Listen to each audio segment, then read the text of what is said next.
Let's do it. The only thing we have to Beer. is Beer. itself. Beer. So many choices. Only no function beer well without. Woohoo! Beer!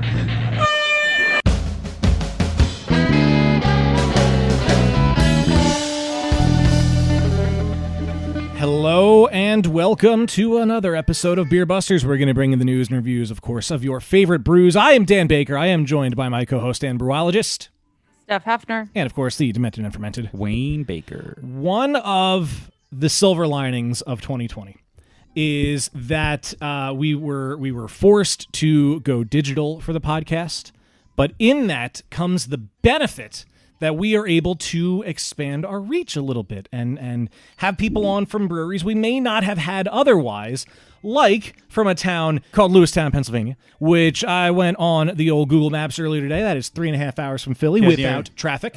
Near State College, right? Out that way? Yep, that's correct. All right. Well, we have joining us all the way from Shy Bear Brewing, we have Jason Euphema. Woo, thank you for being on the show, man. Got it. My pleasure. And Thanks for having me. Oh, anytime. Of course, I have to say that. Thanks for having me. Nah, no worries, no worries. That's the dialogue. Yeah, right? Nah, don't worry about that. Although I will say, when I was in radio, one of the weirdest things was having guests on the phone who didn't say that and hosts who didn't know how to handle that situation. It was the most awkward thing ever. I really want one of our guests one time when we introduce them at the top of the show to be like, I really resent being here. I think that would be funny. That's something like Ethan would do. Yes, my staff probably feels that right now, but yeah, but that's good. Yeah, I mean, it's a happening Friday night there. There's some live music in the background. I'm assuming it's live and not just a loud audio system. It is live. It's a 6-piece, blues, jazz. Well, I wouldn't even call it jazz, but more of that. I don't know if you guys are into the jam band scene at all, but there's a lot of different bands that I would probably put into this in this category that we're listening to. But I wouldn't really put it in just straight up jazz too. So I don't know how much of it you can hear in the background, but it's it's one of our loves here, which I'm sure we'll get into. Oh, for sure. Very cool. Yeah, and I love that it's setting the mood. This is going to be a damn good night. You know what? This is the first podcast we're doing in a very long time where there's actually like stuff going on in the background. You know, back in the olden days, we would go to breweries and we'd sit in the back corner of a tap room and you could hear the crowd, you could hear the music, you could hear all that on the podcast, and that came to an end with Corona. And this is the first time we have, at least on your end, some kind of lively thing going on, so that's cool. We're glad to have it. Yeah. I'll tell you what, it's we're taking it while we have it. This maybe putting the cart before the horse here with the whole dialogue, but we have we are definitely seeing what is going to be the future of our business when beer gardens turn into indoor spaces with limited seating and limited options for being I would say the true culture of a brewery, which is the hard part of trying to disseminate what is going to happen or what has happened in the summertime with people still being able to get by. But now looking at the idea, I'm going to have to take reservations if I have limited indoor seating. Am I going to have to do things that are treating this more like a restaurant than a brewery? And those are kind of the scary options that we're faced with. Yeah, as the weather gets colder, these are the things that hopefully not for long though. Hopefully by this time next year things will be a little more normal. I don't want to get too optimistic, but Hey, we'll take all the optimism we can get. Yeah, right. Whatever I you bet. squeeze. I bet. So why don't we do some quick housekeeping and we'll get into the beer that we're drinking. Yes, down to the business. Remember, you are out there listening to this. How could you forget? You're listening to it right now. But where else you should go is the internet, specifically on Twitter and Instagram. You want to follow at Beer Busters. On Facebook, we are Beer Busters Podcast. There's patreon.com/beerbusters where you can get yourself access to things like Last Call and the outtakes and the punishment videos from, the before times and all sorts of other goodies. Behind the scenes feed, we're thinking of things to kind of roll with the punches as best we can. but it's all for as little as $1 a month. And if that is not something you are into, one, what is wrong with you? But two, don't forget beerbusterspodcast.com/shop, where you can get cool beer swag, including masks we discovered recently. Yeah, there's 2 masks in the shop right now. They're both pixel art. I've been real into pixel art lately. I know I'm a big nerd. Been doing a lot of pixel art. So I did some beer-themed pixel art you can get on masks. I also recently redid the designs for the Pilsner and the Hazy IPA shirt that were in there, and I'm really happy with them. And I just love having a format where if I come up with an idea for like a t-shirt design or whatever, I can just make it and throw it on the store. And if you buy it, that's cool. If not, at least I get to see it on the internet. But yeah, beerbusterspodcast.com/shop. At least take a look. Buy a sticker or something. Yeah, there's stickers, there's buttons, there's the masks, there's shirts, There's hoodies. no buttons right now. There's stickers, there's masks, there's hoodies, there's shirts. Go crazy. We have a lot we're going to get into. I need to talk about this beer that we just opened up that we're sipping on. So you were kind enough to send us some beer in the mail, and we cannot thank you enough for, well, I guess UPS, but we cannot thank you enough for that because that it goes a long way. We get to sample the things that we'll talk about, and we're starting with the Oktoberfest, and my God, it is incredible. Thank you. I am so... we were... This was the 3rd iteration of it. We're 2.5 years old now, but this will be our 3rd October. And we really look forward to making this one every year, and for a lot of reasons, hopefully as you're tasting. I'm just super excited. You know, with everything that's been going on in the world lately, I kind of forgot that Oktoberfest beers would be coming out around this time of year, and it's always something to look forward to. And we've had a few recently that have been really good, so we can add this to our list. And I like the Oktoberfest. Yeah. Cute little pun there. Of course. I can't really say I'm the first one who came up with that when I looked at the Untapped registrations of it all. But, I mean, when there's already 20 out there, how many cease and desist letters are you going to get? Right. So. That's true, yeah. That's a good point. Only so many to go around. Well, No, you know, this is a delicious. I love Märzen's. They're one of my favorite beer styles, and this one is really quite tasty. And I've been missing Oktoberfest, but some friends of mine we've been doing one locally, just a small group of us, so we can feel like we're still out at Oktoberfest, but in a safe way. So I plan to take the other can of this tomorrow to the Oktoberfest to share with them. We've been drinking a lot of the Sly Fox Oktoberfest and shit. What's the other one we're drinking? Insert other one here. I don't know. Yeah, whichever one. And all the other I'm sure it's good. Oktoberfest. Yeah, all the good Oktoberfests. We brewed Ron and I brewed a Dunkel, but it wasn't quite ready for last weekend. So I'm hoping that we'll be able to drink it this weekend. It should be ready and carved. So I love those are my pumpkin beers. Yeah. Märzen's and Dunkels. And I think that's pretty much the definition of fall beers. There is definitely a divide in between the hazy IPAs. There is I think this is almost the break. I see it at least in our sales.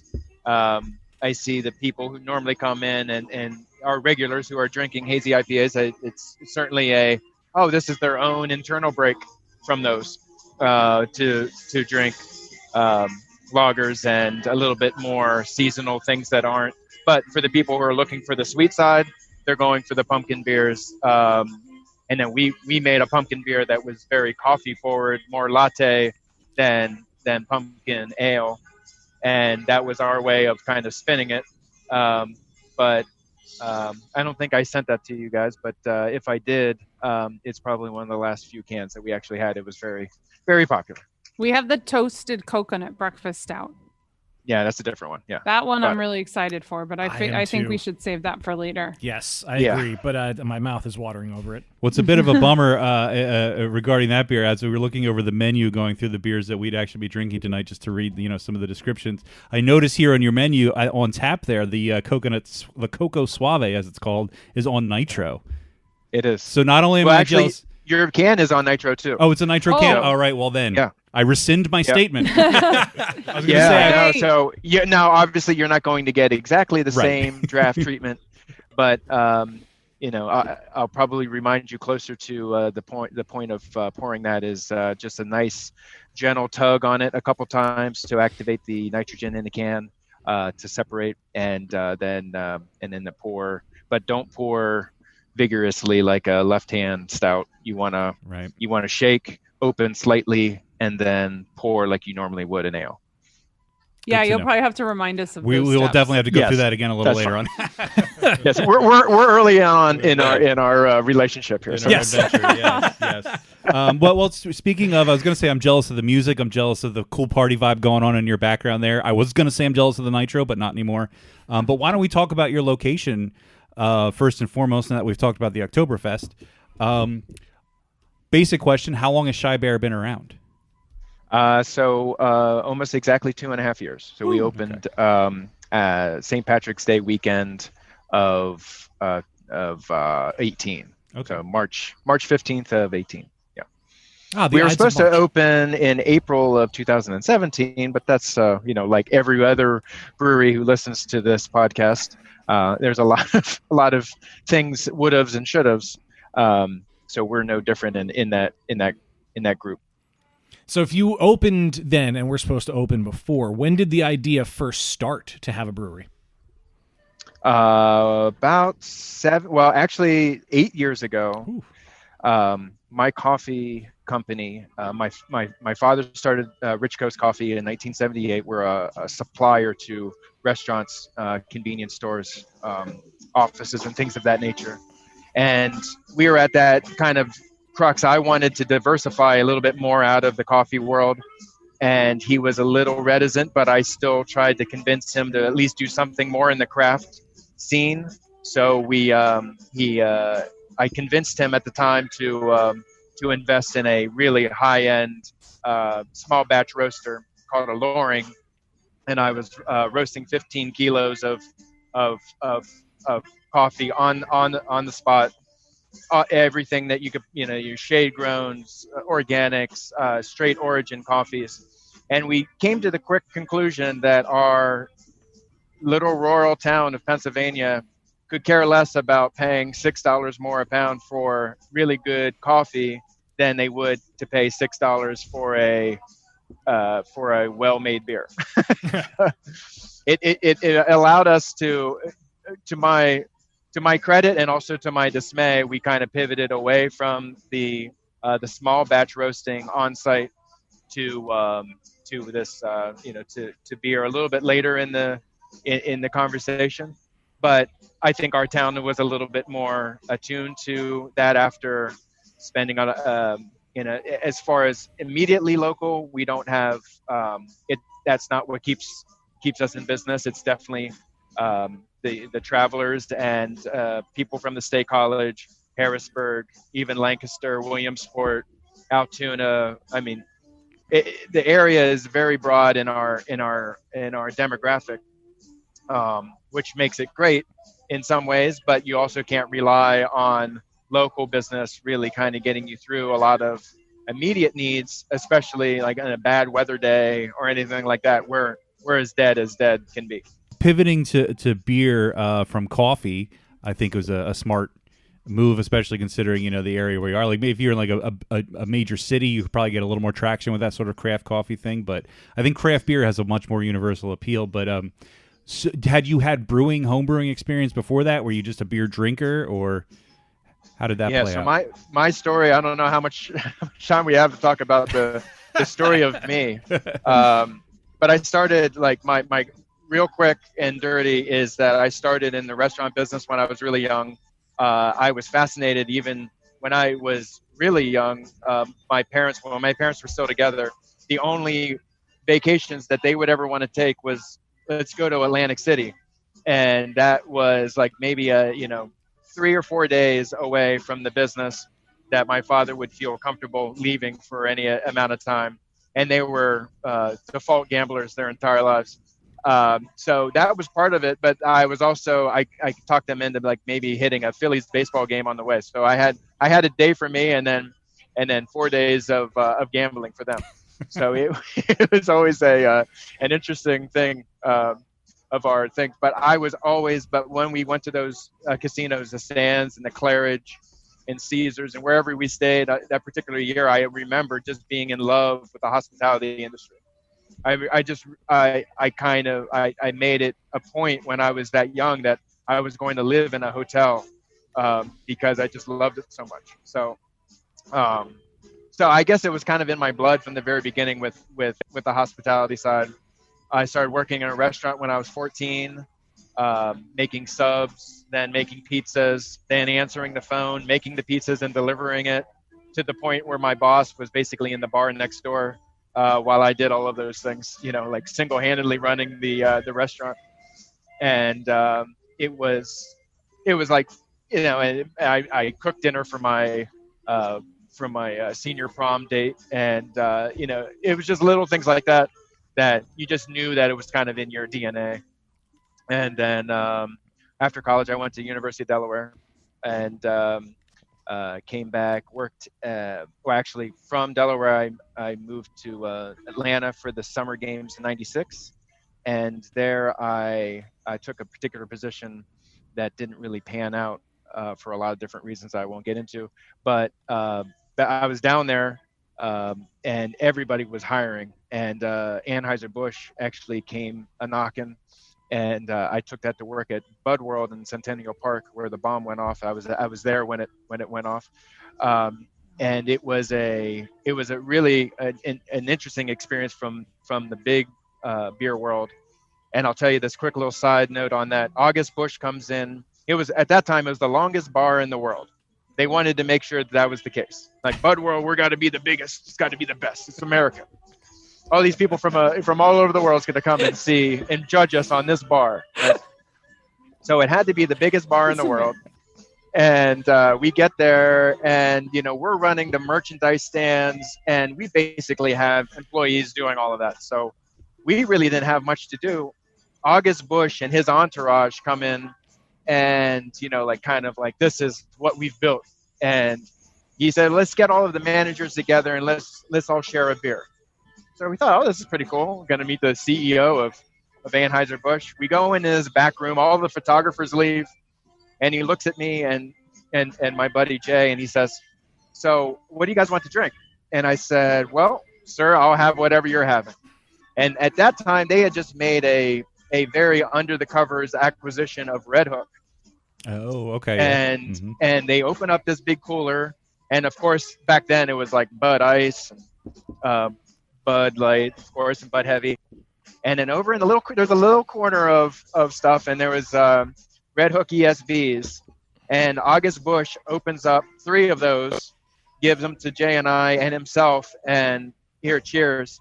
And it was almost like a lightning bolt kind of strikes you with the idea that the man who's in charge of beer for the free world is basically drinking a Red Hook ESB. Of all of the things that were in front. Now, of course, I have to admit, I always say that the photographers left, because that would definitely have been a problem. Yeah, different story. if they were still there. But it was one of those moments where this is definitely where it's all going. I haven't had that beer in a long time, and I have very fond memories of that beer. Yeah, I've had that before, and yeah, I mean, an ESB, it's not a style you see enough of, in my opinion. So, I agree. That's pretty cool. Yeah, and that was kind of like one of those moments. But even prior to that, for me as a beer drinker, I was always into somewhat different things. Like, if we were going to someplace, I always kind of sought out whatever was different, or whatever we could get that was just not the common beer. I was definitely an odd man out in the mid '90s as far as drinking. We would actually go to a Bennigan's, and we did like this 100 beers from around the world, and then you got your name, you got a little like plaque on the top of the bar. And it's like, it was, yeah, of course you want that. I mean, the stupid kind of things, no different than badges today in Untapped. But at the time, you're going through those things, and you're saying, well, yeah, I would actually love to try an Asahi. I would never know what a Tsingtao tastes like, or how am I going to ever know what delirium tremens. I mean, like, that was at our local Bennigan's, and people weren't even really could care less. And I actually credited them for, even inventorying those beers in the mid '90s. Yeah. We were just talking about Bennigan's the other day. Were we? Yeah. The restaurant I couldn't think of off 422. There's this restaurant. Right. If we were to drive from Philly to Reading, it's on 422, and I can never remember the name of it, but it's got this overly gaudy green sign like you would imagine a Bennigan's does. So in my head for years, it's a Bennigan's. It's got to be a Bennigan's. And at one point, I'm like, I'm gonna learn the name of this place, and the only thing I remembered is that it wasn't a Bennigan's until this week. Now I know what it's called. It's a Stoppers. Stoppers. Yeah. Don't know what the hell that is. Stoppers. Yeah. Yeah, So we I were find just it weird talking about that twice this week Bennigan's comes up. Yeah. It's I kind of. miss Bennigan's. Yeah, they had the goods at that time. It was like no different than at that time. That was probably your best bet for some of those, at least it's sad to say, progressive menu items. Yeah. But that's kind of where it was. Yeah. It's interesting to hear about. I'm going to date myself a little bit because in the mid 90s I wasn't old enough to drink. But to hear about what craft beer was back then, even when we started this podcast, the industry was very different from what it is today. But to think about being in the mid 90s and craft beer even being more of a niche than it was even when I started getting into it, and like discovering stuff like that back in that day, it had to be such a cool. I mean, it must be frustrating too because it was just like now you can go pretty much anywhere. And at least when places were open more than they are now, and find a good craft beer. But yeah, it's just it's one of those things. Like I wish I could have that experience of like back then, like just discovering craft beer when it was really, really sort of not in the public eye at all. Yeah, I mean, I would also say, not to say that you really missed much in regards to what the options were. I mean, because I always say it's kind of limiting the taste of everybody is always limited to the market that is brought to you. So if we had them, I'm sure that we probably would have drank them in the same vein as there is now. I don't honestly believe that there's been an evolution of taste or an evolution of flavor that has happened. I think that it was a supply and demand theory. Now, obviously, a lot of things have changed. That with that was what people would deem to be big beer to be any different or any better or any worse than what it is, because I don't think that is a fair argument today. I mean, a lot of people want to pile on for reasons that I don't really understand, because as far as I'm concerned, a beer drinker is an asset. People who want to not ever drink beer and want to drink spirits or don't drink at all, I mean, that's the worst of them all, but but we have but I mean, like, at least you're drinking spirits, we may be able to pull you in by a particular type of beer or a particular type of style, or a wine drinker or something like that. But if you're not drinking at all, then obviously if you have the health reasons, then don't drink. If not, then you should be drinking. How else do you get through life? Yeah, right. Well, I really don't know. I really don't know how that actually happens, in a calm sense. Yeah. But in so many ways, I'm going to keep doing what I'm doing, and then we will get to the particular point where, at some point, we can captivate those people. But to vilify people who drink big beer, I think is a bad marketing ploy for us all. Yeah, I used to make fun of people who would drink the bigger beer. Yeah, we all went through that phase. And we talked about it ad nauseum, I'm sure. But there really is a level of clarity that comes when you realize that they're still drinking beer. They're drinking something they want to drink. Don't force anybody to drink something they don't want to drink. Obviously, we wish you would expand your horizons a little bit and try other things, and that's why I still, try to experiment with, even outside of beer, with other things that I haven't liked before. Like, I made salmon today. I hated salmon when I was younger. You never know. Yeah, I saw that look, Steph. You never know how your tastes are going to evolve. And to stay with one thing, yes, you know what you like, but maybe experiment a little more. But don't vilify anybody. You're absolutely right with that. Right. Yeah. And I think we, as a podcast, fell into that, early on and probably for a long time. There is that, even when we're just kind of like, oh, it's okay, do whatever you want to do, there's still that thing in your back of your mind like, yeah, but I have better taste in beer than you do. But it doesn't matter. Like, it like some people don't care about beer and they only drink it because they want to get a buzz and they don't want to drink hard liquor. Like that's fine if that's what you want to do. But I think your point about not a lack of demand but a lack of supply being the thing that made beer what it was before craft beer really blew up is an interesting perspective that I don't think I really have thought about or heard much before. The idea, like, if more craft beer was available 20, 30, 40, 50 years ago, would people have drunk it? Or is it solely because there were just these big companies that were producing basically the same kinds of beers on a mass scale, dictating people's tastes, just because they didn't have, like, you had to import quote unquote good beer back then, and if it was more readily available, would it have been popular sooner? I don't know. It's an interesting point. Sure. We don't have to talk about it ad Well, nauseum, but yeah, I mean, culturally, we always follow European cultures. I mean, from the beginning of time, everything kind of moves into what it is. I mean, Starbucks don't exist without an Italian cafe culture or a Right. French cafe culture. right.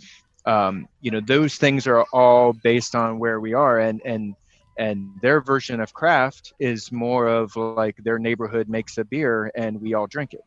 Right. And which is, I'm not going to say we're going to follow that trend because we are still Americans who still demand variety.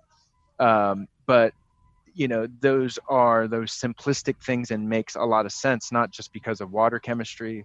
There's a lot of reasons to understand why people make and why there's a viniculture for the wines that certain countries make, and why there's certain alcohol or whiskeys that an Irish whiskey or a Canadian whiskey or a bourbon tastes different. And it's all because of water. Yeah. And we are forcing, in so many ways, our palates and the way that we change our water. I mean, we have to change our water chemistry with every beer that we make. With the exception of lagers, our water in Lewistown is absolutely fantastic because everything is rolled off. All of the water is just top reservoir water from the Seven Mountains, which is the very steep climb to State College from central Pennsylvania. It's also good lager water because if the universe makes any kind of sense, it would be because you're in the heart of Pennsylvania. That's true. So Very true. Right. And so it's almost like take what the water gives you. I mean, no different than why Yingling was successful with a lot of the beers that they made. They didn't have to do much to it, outside of a great recipe that starts with as a lager base. But you have to have that water. It's very hard to take those things out of water to make a lager. We're very fortunate to be able to start from ground zero with very minimal carbonic cleansing of just taking the fluorides and chloride out of the water. Outside of that, that's all we do to start a lager, and then obviously for our other ones we add a little bit of calcium chloride for a little bit of depth of certain IPAs or certain sours. So it gets a little bit more involved as if you want to really hit things exactly the way that they should be, and the pH level and everything that you want to start the base beer from. Yeah. And Can we drink this pretty beer, please? Man, Do you okay. see this can? Let's go to another beer. All right. This is one of the prettiest cans I've ever seen. Thank you. I want to dress with this print. Can you make that Nice. happen? I can. I do all of our graphic design, so that makes me feel even better. nice. Look at that. Oh, nice, Well done. cool. Oh, well, I was gonna say, I was thinking when I did a little photo shoot with all the beers when they first arrived, so I'd have something to post for the episode. And I remember thinking these labels were really cool. So, cheers. Thank you. I really much Let's like drink that. the Mexican lager. Do that. What is it? Oso Vesa? All right. Oso Veso. So oso is bear in Spanish, and right. Vesa of the cerveza side. So this is our bear beer.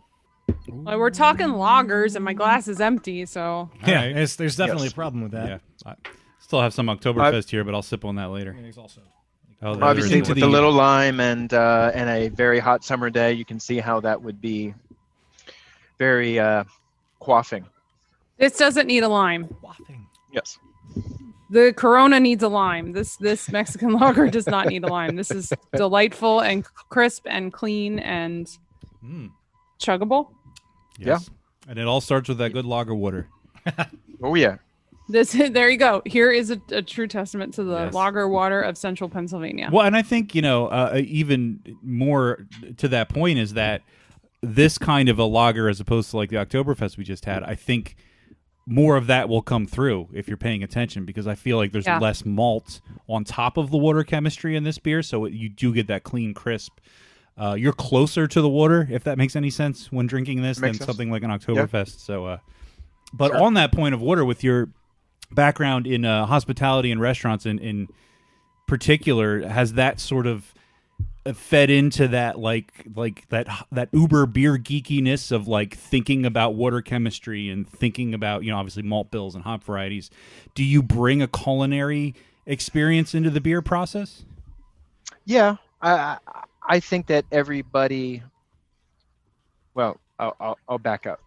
A lot of the brewers that I talk to, I think there's either the side that they make what they like, and sometimes what they like are great beers, and then they make them.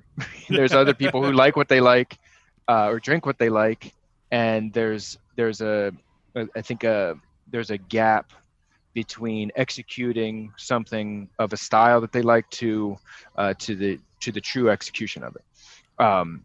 My background, and I feel very fortunate that I have this, is in the coffee side. There's a lot of things that I understand from a chemistry side that go into making a good cup of coffee that helped me in this whole process a whole lot, and the learning curve was a lot easier for me. And also what makes, I would say, is even more of what makes good coffee, what really makes bad coffee.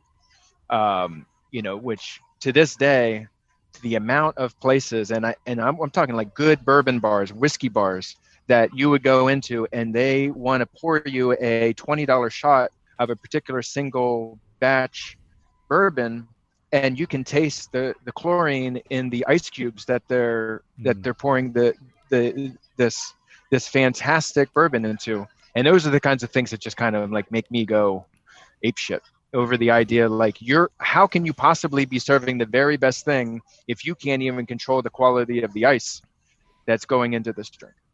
Now, maybe I'm a little too fussy, and a lot of people just are like, no big deal. But to me, executing on all of those general fronts, between all the things, everything that we serve in this restaurant, between the ice, the water that we serve at the table, and you can get seltzer or flat water that we bring to the table, everything is completely filtered. We don't believe in any part of this not being something you shouldn't be paying attention to. I like the mention of the ice at the whiskey place. I've been to some places that have served drinks with subpar ice, or there's still watermarks or whatever on the glass, or you can still taste some of the soap or the sanitizer or whatever, and it definitely detracts from it. So the attention to detail is certainly appreciated as far as I'm concerned. I mean, especially if you are from the hospitality industry and the ins and outs of that, the fact that you are able to take all that and make sure that your own business is run the way that it seems like it should be. I mean, you care about the ingredients, you care about the water, you care about the chemistry, the science behind it. It definitely goes a long way. I would even argue for the casual beer drinker than the more robust beer drinkers such as ourselves. I'm a robust beer drinker. I was hesitating to use that word, but robust. Yeah. Oh, robust. One thing I did want to ask earlier, you were talking about Yuengling and where they had gone with it. And I would argue they are obviously, as the oldest brewery or whatever, they've had to roll with a lot of punches. But you could take a look and say that their model is more based off of distribution than anything else. So what I like about what you're doing is you're more focused on the destination side of things. Yes. It's not often we record with a brewery that we have not been to the brewery yet. And it's especially weird that we're recording and we're not there. Right. But I was watching the drone footage that's on your website to kind of get a feel for what it's like. And I got to say, I'm really disappointed to not be there. So I look forward to post-COVID times when we can come. But yeah, I'm really excited to hear you talk about this experience and the destination that you guys have created up there in Lewisburg. Town. Right? Town. Town. Damn it! I knew I was going to say the wrong one. There's a lot of Lewises. Right. Yeah. That's Ville, right. Berg, No Town, worries. Hamlet. Lewisburg, Lewisberry, Lewistown. All the Lewises. All the Lewises. Yeah. No, I mean, we definitely went into this with the idea that this is a destination spot. We knew that $6 pints only have a shelf life for a specific socioeconomic side to it. Doesn't mean. And I do want to point out that in Philly, $6 for a craft beer is quite cheap. Yes. Well, these days it might be wish I average. had a tap room. Yeah, I miss the days of being able to go get a cheaper beer, but yes, that's kind of on par. Yeah, it's you roll with the sides that you have, but especially when you go the Moose Lodge is about. I mean, I could probably with a driver, I could probably hit it going this way, but they do $1.50, bottles on particular nights when they were still open. Obviously they're hitting hard times like anybody else right now, but so you're competing with that. So that's in this area, that's definitely like for the local crowd, that's where it is. So the music, the food, everything is just pushed to the next level, and it's and so far so good. We've weathered the storm of I would say we've weathered many storms. One of them is the first part is just starting a new business, and then the other part is adapting to how do you work in the current state of the COVID age. And I don't think that this is going away. I would tell anybody if and I talk to a lot of budding entrepreneurs or new breweries, and I invite them in to I'll sit down and talk to you as long as I can. What about the not to do's. What you want to do is up to you.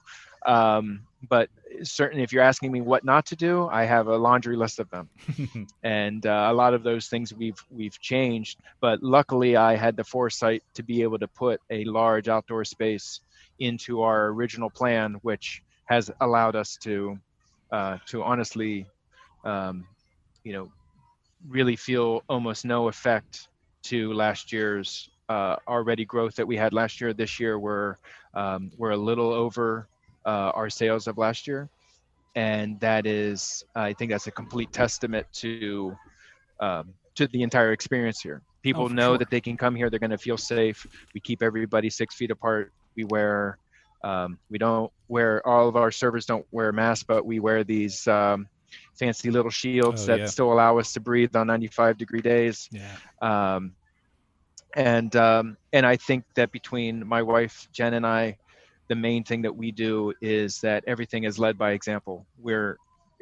She hosts, she runs all of the reservations that we get for our Bear Club members. That's the only reservations we take right now for our Bear Club, and for particular music events like tonight, we had 20 people waiting in the parking lot to get a seat, and we have 40 seats out, or 40 tables outside. So on a random Friday night, in late September, I'll take it.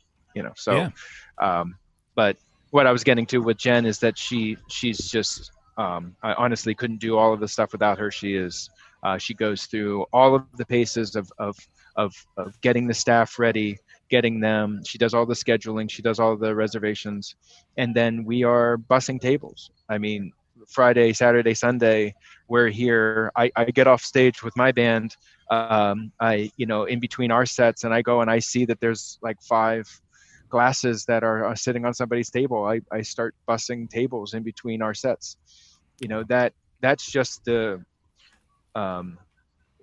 There's a lot to be said about just living by example, or what you want your business to look like, and There just aren't any shortcuts in my book. You just have to do exactly what you would want to do if you were a guest. If I was a guest at this place, what would I want?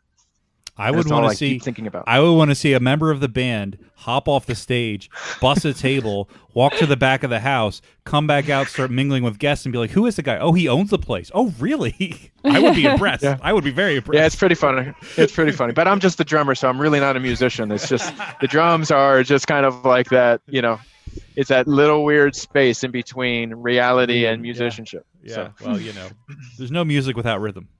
This is very you guys have quite an impressive outdoor space there, which has definitely helped with the current regulations with what's going on. But it looks like there's an outdoor stage, an outdoor patio. There's even like a covered outdoor-ish space.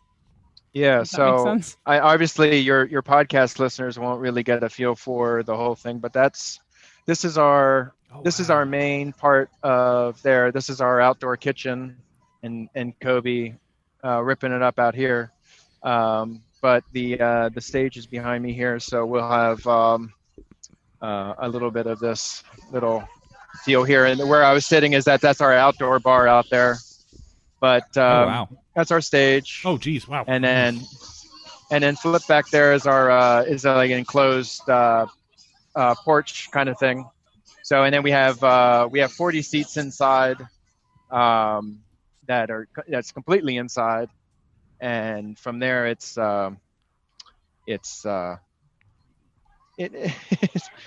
I would be lying if I say when everything is working right, I really feel like I have life dicked, but at the same time, like earlier today when I'm just dealing with all of this shit that I just honestly just think, why aren't you dealing with it? Like, why isn't there? Like, I look at particular servers and I'm like, so exactly why am I coming, or why is Jen coming down here to count the drawer last night that was $10 short? Like, how did we get here? Yeah. So it's and I also live. You can't really see that because it's dark, and I live right here. So oh wow, that's the other nice side is that the commute. We have 3 kids, and to be able to be dutiful to all of the entities, you have to be able to. You kind of have to spread yourself thin, and then spread yourself thick right. when you have the time. Now, with that space, I imagine you guys probably have live music pretty frequently, especially since your band probably plays there pretty frequently. Yeah, we play the last Sunday of every month. That's definitely like our regular thing. We're going to be adding Saturdays, basically twice a month, pretty soon. But pretty much right now is three nights a week. So we do Friday nights, Saturdays during the day, 2 to 5, and Sundays 4 to 7. That's Saturdays and Sundays are definitely that's been the case for the last couple of years. So we always have that like mid thing on Saturdays, which is kind of nice because you're not really interfering with the lunch crowd.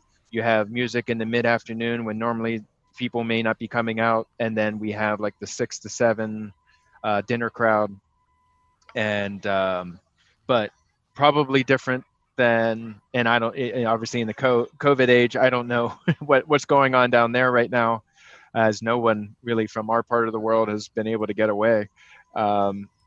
But nights are like nothing. I mean, we're pretty much dead by 9 o'clock. Oh, wow. On even on weekends, like tonight, like after we'll have the band here until 10. But like tomorrow night, probably 9 o'clock, we'll pretty much be like maybe 4 or 5 tables lingering. When you guys do beer delivery as well, is that something that you did prior to COVID, or is that something that you did in response to having all these quick changes back in March? Yeah, that's stuff that was pretty much it was something that was in the back of our mind that we knew that we would be able to do it. Luckily, I had already booked Ironheart to kind of get us into that into the schedule and start to develop that a little bit before COVID really came down. When the news about COVID was circling, to me, I just had this feeling that I knew it was coming. I know just our culture. We don't follow rules. I just knew that it was something that was coming our way, that no matter you can't look at that from something that starts in China and think, how could it not get here? So it was something that I had already kind of in my mind was planning and I guess prognosticated if that's the right word. But we got on that and we were able to start almost immediately. We started the home delivery, I think we were told on March 16th. It was the day after our anniversary. March 16th, we were closed to any in-house dining at all. And I think on March 23rd, we made our first home delivery run. So I was able to basically create a little website or a different page that you could order everything online, and that Jen and I actually did all of the deliveries for 3.5 months. Wow. Well, she did them with me for the first year, and then she came back and just organized all of the orders, and I delivered every beer that went to homes for 3.5 months. Well, and now you guys are shipping through UPS. Are you doing all of Pennsylvania and DC?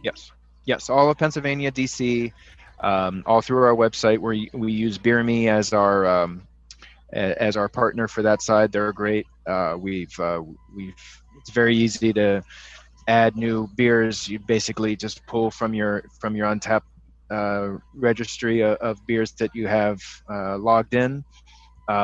Gives you the description, everything. It's like boom, I can get those in and out pretty quickly. So yeah, they've been a good partner for this, and yeah, I mean it pretty much we're kind of waiting to see how this plays out weather-wise, and whether we want to go. But it's likely we're going to put home delivery back onto the into our to-dos. It just feels like it's something that just to be able to get the volume out that we want, we're going to have to be able to do State College on particular days and the Harrisburg area on others, because we're sandwiched in between the two markets. Right. I have to ask though, why DC?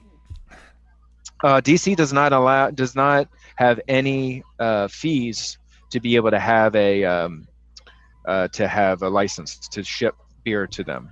There are a few other states that do allow it from Pennsylvania, but you have to pay an exorbitant annual fee for somebody who, for at least in the center of the state, I would guess that most people know who we are. From at least from central Pennsylvania, and then there's really no particular reason to go. I mean, of course, I have friends in New Jersey and Delaware and Maryland and everything like that, but they're not the ones who are going to support this business. So sorry. Well, unless you want to pay the annual fee, then that's fine, and I'll get you your beer in those particular towns. The membership, Yeah, the membership, right? Yeah, there'll be a new membership. Pay my annual fee, motherfucker. Yeah. Oh my God! That should Please be isolate that. That should be the name of the club. That doesn't sound good. Join the Pay My Annual Fee Motherfucker Club. I have to say, Jason, I did not expect you to say motherfucker on this episode tonight. That's all right. I love it. I'm full of surprises. Yeah. Oh, should we open a third beer? Yeah. Let's go for it. Absolutely. Let's do it. Why not? What are we doing next, Steph? You're running the show now. I say we do the Keller beer next. Oh, I'm all about it. Thank you.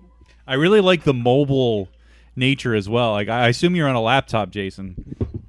I am. Just carrying us around while you go. Like, this could be a first. The first time a guest carried us around. Yeah, and adjust levels with the band and get some beers. Right. I realized I was going to need to have the. That's what started this problem. Was I wasn't able to get these headphones. They're always hooked up to my mobile phone, so I wasn't able to get them redirected to my laptop without removing the device from my phone. So it was a big The whole thing. to do. But luckily, I have the technical know-how to sidestep some of that stuff. But See, that's good. We don't come across many brewery owners that are tech savvy. Most of them want nothing to do with technology. Well, and honestly, I'm really surprised about that, because the industry, I think for anybody who has to be in this industry, you really have to be so left and right brained. It really requires that kind of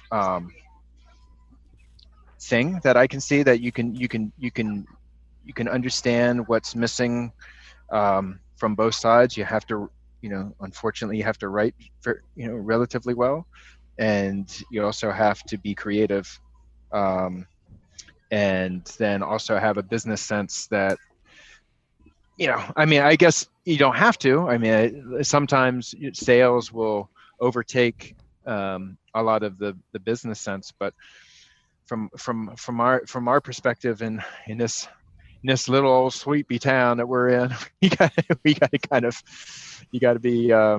I think you got to be. I guess I'm a jack of all trades. this Keller beer is really nice. It is good. Every time we open a new one, I'm like, oh, this one might be my favorite. Oh, this one might be my favorite. It's nice. Yeah, so although it's a deceiving 6%. I was going to ask what it was. Oh. Yeah. And the Oktoberfest was 6.5%. They're extremely easy drinking beers that have a surprising, I don't want to say high ABV, but higher than expected ABV. Yes.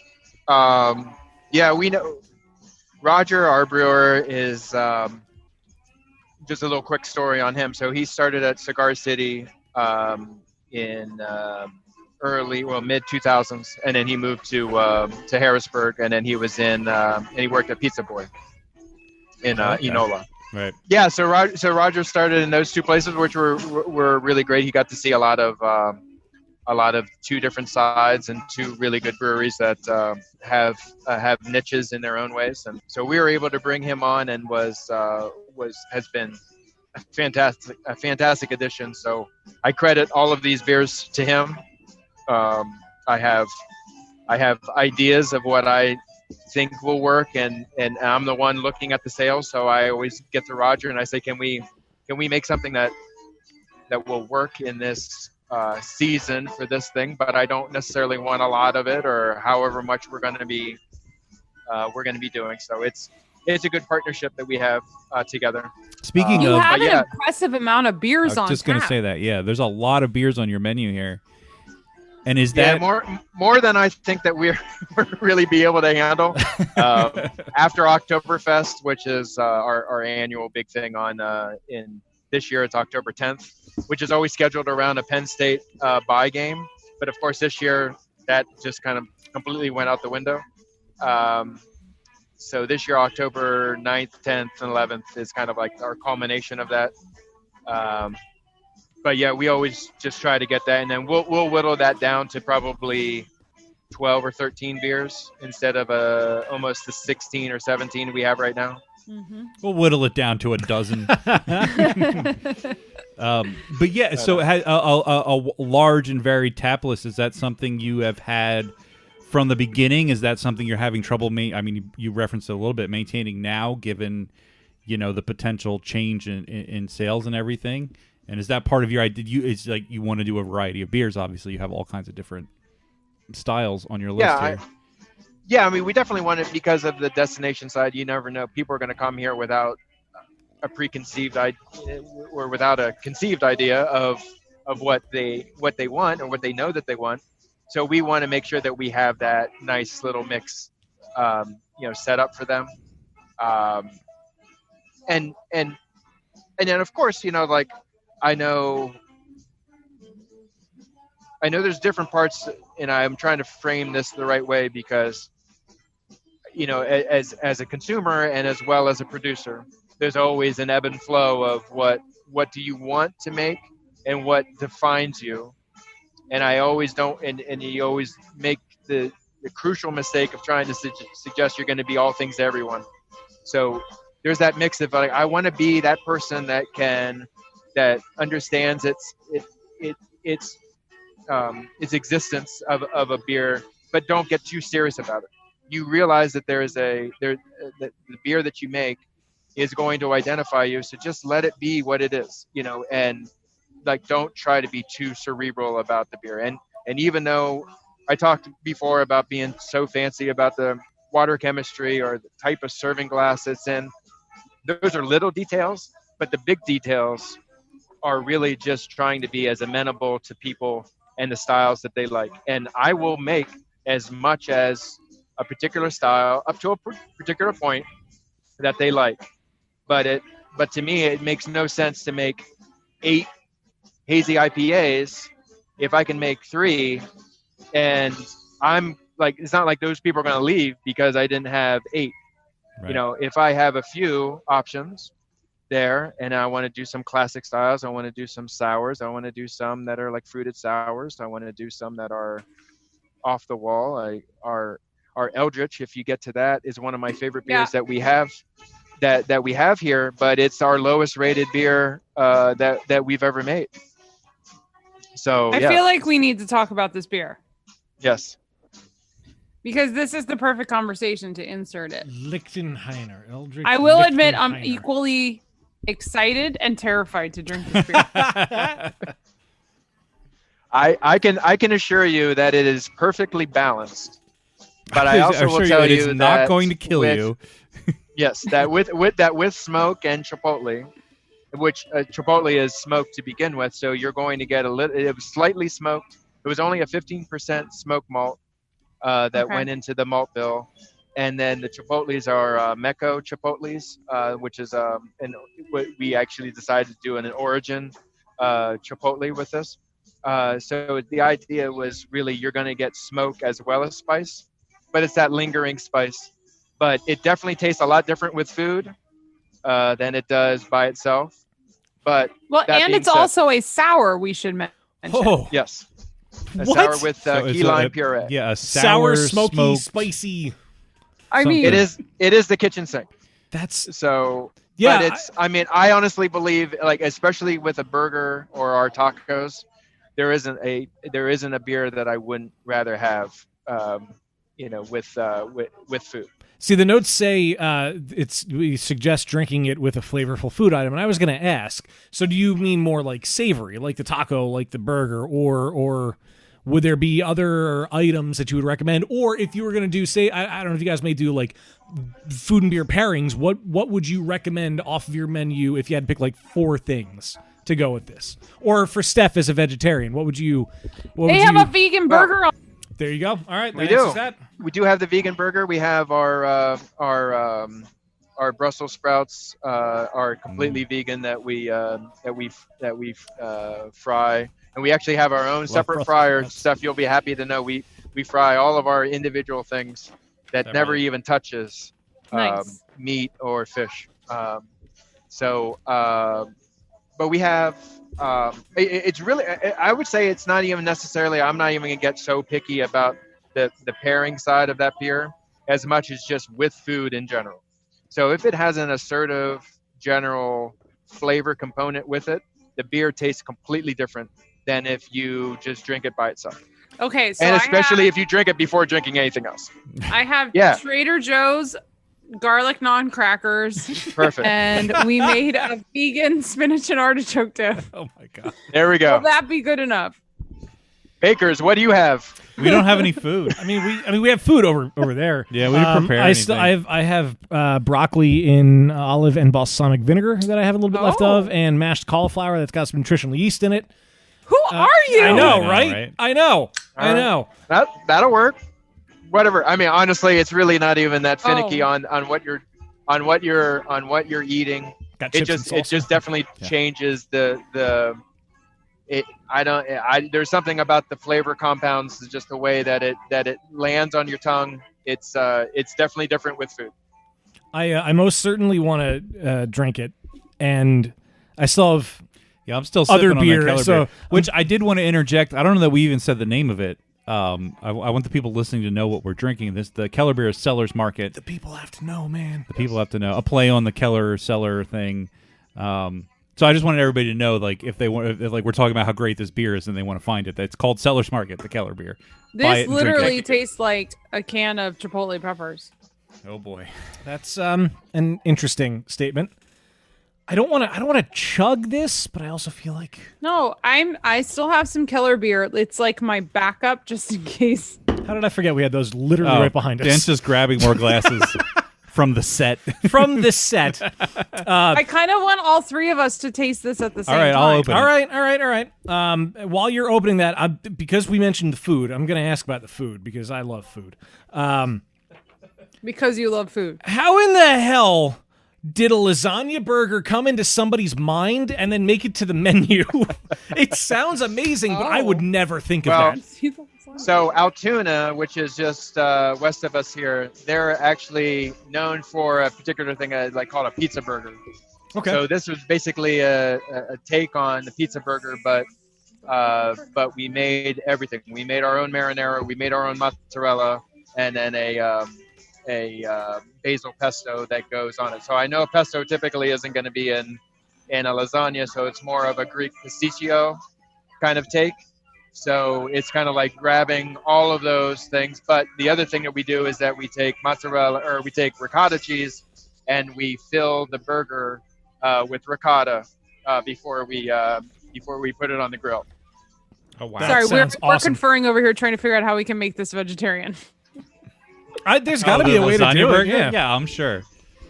Vegan would be By a the way, stretch with all the side cheese. note, Lidl's vegan ground beef is freaking amazing. Just a side note for any Nice. of my vegetarian friends that listen that have a Lidl nearby, it's even better than Beyond and Impossible Meat, and it's super cheap. Totally Okay, be up for continue trying that. podcast. Continue podcast. I also got to give you shit because we're in Philly. Why does your cheesesteak have lettuce and tomato? Hey, I like a good cheesesteak That's hoagie. a grinder. It's a- That's not a cheesesteak. It's a cheesesteak hoagie, know, and I but like a cheesesteak This hoagie. is we take particular liberties out this way with cheesesteak.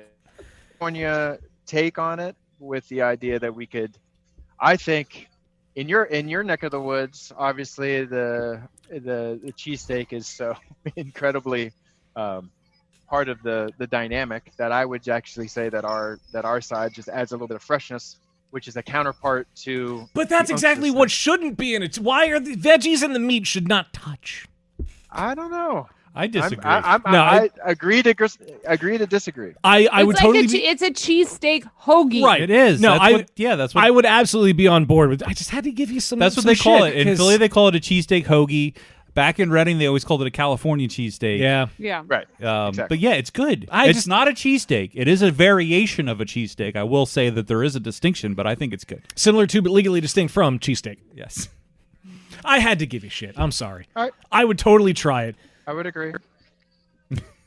Well, Okay, are we just- ready to but- drink this? But let the quality of the meat be what it is, because Yes. we smoke that and then we slice ribeye for that right off the smoker, and then those are individually portioned, and then we run that through and then just on the flat top really quick with our own smoked Cooper cheese on top of it. Ooh. That sounds really good. All right. Steph is chomping I at the know. bit for us to drink this. We're going to come back to the cheese, but we have Come to. back to Yeah. the cheese. Prost. Prost, indeed. So Steph, you are a vegetarian or a vegan?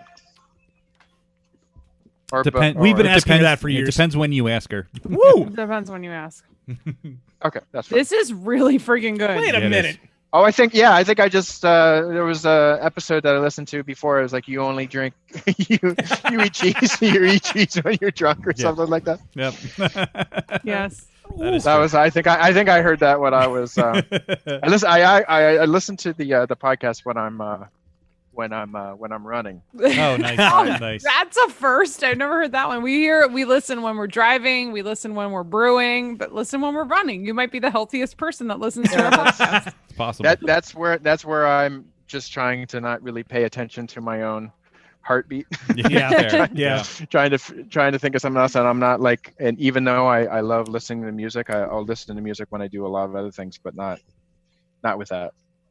Okay, this beer I freaking love. I'm going to tell you. And I'm glad I do, because I wanted to love it and I was really scared that I wasn't going to love it. I'm going to now try it with the non. So Dan, I'm going to crunch. Sorry. That's fine. Thank you for the heads up. Crunch warning. It's very complex and layered. It's and a lot going on. It really is, but it works But it's so balanced. well. Yeah. There's a lot going on, but it's balanced. It's like, Jason, like you said, it is extremely balanced. And you hear the smoke and the sour, which, like, you know, I've had other beers that have smoky and sour character. I want to say, is it Ollie Free Will? Is that a smoke malt sour? Yeah, I think. I forgot about that one. But it is a combination that, like, feels like it would be really easy to get wrong. Yeah. And this gets it right, and it's the pepper, the smoked malt, the smoke of the chipotle pepper, and then the sourness, and it's still kind of clean and like dry at the end. But the longer you let it The marinate, heat is there. Yeah. I was gonna say I love the way it tastes. I'm a little on the fence about the way it feels once it goes past the mouth. Wait, do you think it's spicy? It's got a little back of the throat. It's got some heat. Yeah, Steph doesn't. She's immune. It's definitely back of the throatish, but I guess there's parts where you get those ones that are just so like upfront spice. Like you can even taste the spice like before it even hits the back, and then that's too much for me. But I guess it's just more of it's definitely one of those. It's the reason why you can see. I mean, we bring out our flights into big boards and we do 6-ounce pours of each of our. We don't really do flights. You just pick 6-ounce pours, however many you want. You know, Right. you can get, and we bring those out, and it's just you can just tell. You can always tell. I don't even have to look at the card in front of the beer. I just sometimes just know that that's Eldritch because Yeah. it's just not going to agree to most palates. But It is surprising. Now, I'm eating non-crackers and dip, but it pairs really well with food. yes, Which that's is the key. it's kind of that surprised me a little bit, knowing There's a couple of raw how onions crazy and the oranges beer right is. here. You could just By bite the it. way- You could bite an onion. Trader Joe's doesn't pay us, but these garlic non-crackers amazing. Those are really good. Well, what do I we know. get? You get meringues, you got Pop Tarts. I got chips. Did you just say and salsa. meringues? Meringues? Meringues. Meringues? Like lemon meringue? What the hell did I say? I said meringues. Meringues. Wow. They're meringues. They're little meringue bites. Something like that. Yeah. There's the Thin Mint Oreos. Those are Jess's. I don't eat those. I don't like those. I don't think I'd eat Thin Mint Oreos with this beer. No, Pop Tarts. I have. I got chips and salsa. I got crackers. I got I got Chips chips and salsa. in the cabinet. I got celery. I feel like this would be a good time to play a game because this is not a chugging beer. No, and I don't know how long I'm going to be able to speak after it. Well, I'm at least gonna. Oh my God! I hope I didn't change everybody's palates for the rest of the beers. No, it's fine. I'm just being We're dramatic. professionals. For dramatic sake. I'm not worried about it. There's something about the sour and the smoke, especially in the aroma. It reminded me of something, and I can't think of it. Like some kind of food. It's a shame that you have to put the word sour in the description because I feel like that would throw people off. Yeah. I mean, clearly it has sour characteristics, but it is amazing how all of those things work together. I'm surprised it's your lowest rated beer. Well, like people in the industry, friends that I would trust their palates, they absolutely love it. People that are just casual beer drinkers who like what they like, I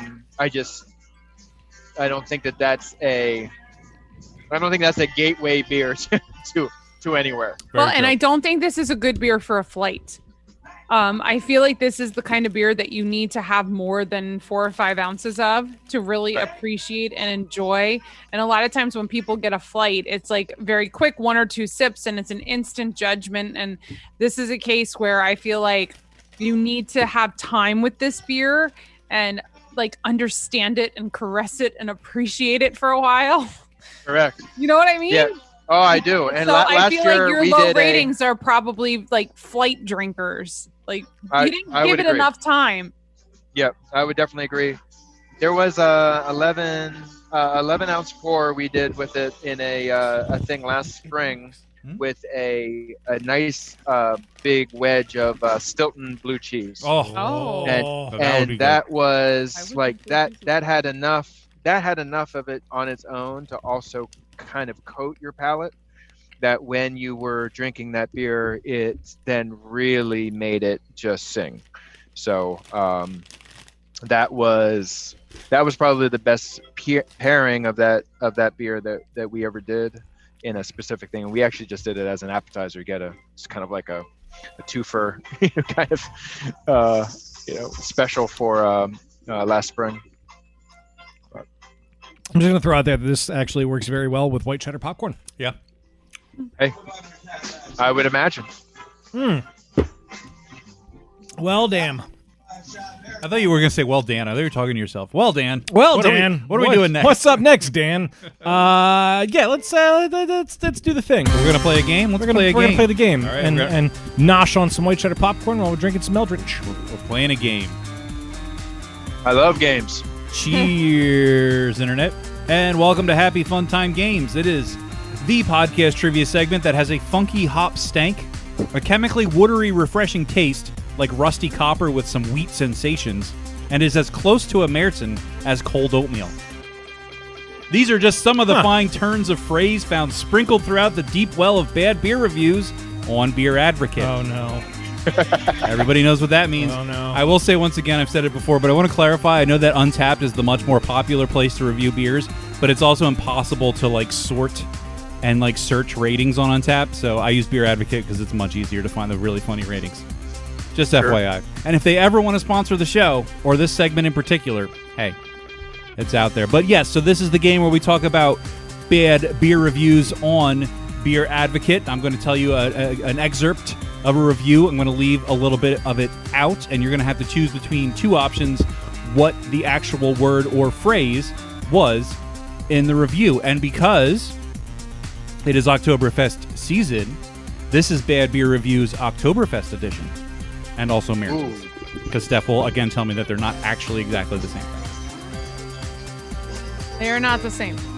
So all of these reviews are for Oktoberfests / Märzen's. You must tell me what is missing, and we're going to begin to my left with Dan. Our first reviewer has based this entry on his experience having the beer on draft at a laundromat. So that's cool. I would like to have a beer at a laundromat. So we were talking about Samuel Adams Oktoberfest, our first beer of the game, and our reviewer says, I was very impressed with this beer when it came out this year, but this isn't the beer that I love at the laundromat. Must be a funky tap or something, because this tastes like, is it A, fruity champagne that was poisoned with alcohol, or B, wilted broccoli dipped in unflavored Listerine? Oh, God, I hope it's A. Dan is saying A. Steph? I'm going to say A also. All right, finally Jason. Yeah, I'm gonna have to lean on A as well. Everybody's saying A. Everybody is correct. Hey! It Yay. was, in fact, A. He goes on to say it was uncomfortably fruity and fizzy. I call a bad tap here. So even back in 2011, when this review was written, people on the internet were unfairly rating beers low for things entirely out of the brewer's control, like a bad tap at a laundromat. That's crazy. I can't believe that ever happened. I know, right? Hey, bad tap lines are a real thing. They That is are, true. but you don't rate the beer because of the bad tap line. It's not the brewer's fault. I mean, they can control No. where their That's beer is true. being served to an extent, but even... But and also, you're as a- drinking at a as a fucking cons- laundromat. As a consumer, sometimes it's hard to know if it's the beer or the beer lines. That's fair. That's fair. But he also said champagne poisoned with alcohol. How do you poison champagne with alcohol? It's already an alcoholic drink. I don't know. He didn't know what he was talking about. But everybody got it right. Moving on to our next review of the game. This is another one for Sam Adams Oktoberfest, and Steph is up to guess first. This guy says the malt aspect tastes like caramel and less like caramel and more like raw sugar, and the finish has a heavy dose of musty wheat. It's a sensation I imagine is similar to A, burying my head in a box of Cheerios and inhaling deeply, or B, licking a pair of dusty old leather work boots.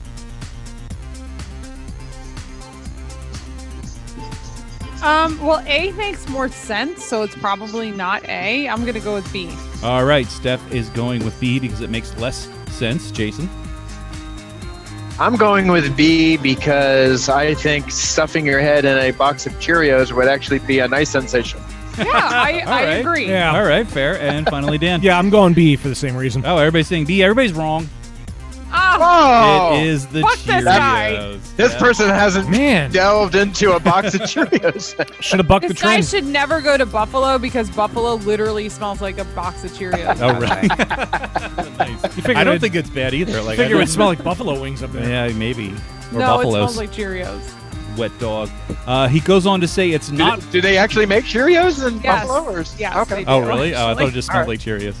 So He it's a says, functional reason. yeah, Yes. yeah, There is a General Mill there. There's Yes, oh, literally. just gonna give that one a moment of silence. This guy also says it's not as bad as Sam Adams Chocolate Bach, but pretty close.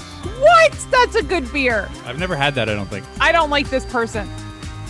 Well, most of Saying these. Cheerios smell Like bad the in most plastic recent of bags. these reviews was like 2018, maybe 2019. A lot of them are kind of old, so maybe they've changed their tune since then. Either way, we're moving on to the next one. And now Jason's up to guess first. We're moving on to another review and another beer. This is Ulmer Märzen beer from the German brewer Familien Brauerei Bauhofer, Yup. which is how you say that. Sounds about right. Yep. He says a big hit of sweet and under attenuated malts, followed by light tartness and A, somewhat floral sweatiness, or B, an almost fecal earthiness. Oh. Oh, wow. I'm gonna go with A on that one. Going with A. Dan, what do you think? I'm going with the shit. Dan is going with the shit. Always bet on Oh, shit. God. Steph, you've got everybody agreed so far, and now we've got different answers for the first time. Yeah, I mean, he knew the word under attenuated, so I'm gonna give him a He read little it credit somewhere. there. So I'm gonna say the one that's not the shit. All right, the A, the floral sweatiness. Yeah. Steph and Jason are wrong. It is the shit. An almost Oh. fecal earthiness. I mean, so that always begs the question of how does someone understand or know the taste of fecal matter? Well, so when I did my very first ever the beer flavor off flavor training many years ago, butyric acid they describe as like baby diaper. Oh, yeah, I think I've heard you talk about that before. So when yeah. I was younger, I used to always say like this tastes like shit or this smells like shit, and my mother would always be like, how do you know what shit tastes like? So I sent her a picture of the description of butyric acid, and I'm like, now I know what shit smells like and tastes like. There we go. This tastes like butyric acid. It tastes like butyric acid. Yes. Well, this person was thinking along the same lines. They continue with it's a poor beer. The flavors are wrong, and the infection is obvious. Oh, well, maybe it was infected. A damning review indeed. Moving on to our next review of the game. Dan is up to guess first on this one. We move on to another beer. This one is Oompa Poompa Oktoberfest from a Swedish Poompa. brewery called Kronlines. This reviewer had this to say: it pours a fairly clear dark yellow with a fine head. Oh, no. The smell is A, boiled shrimp, or B, sausage.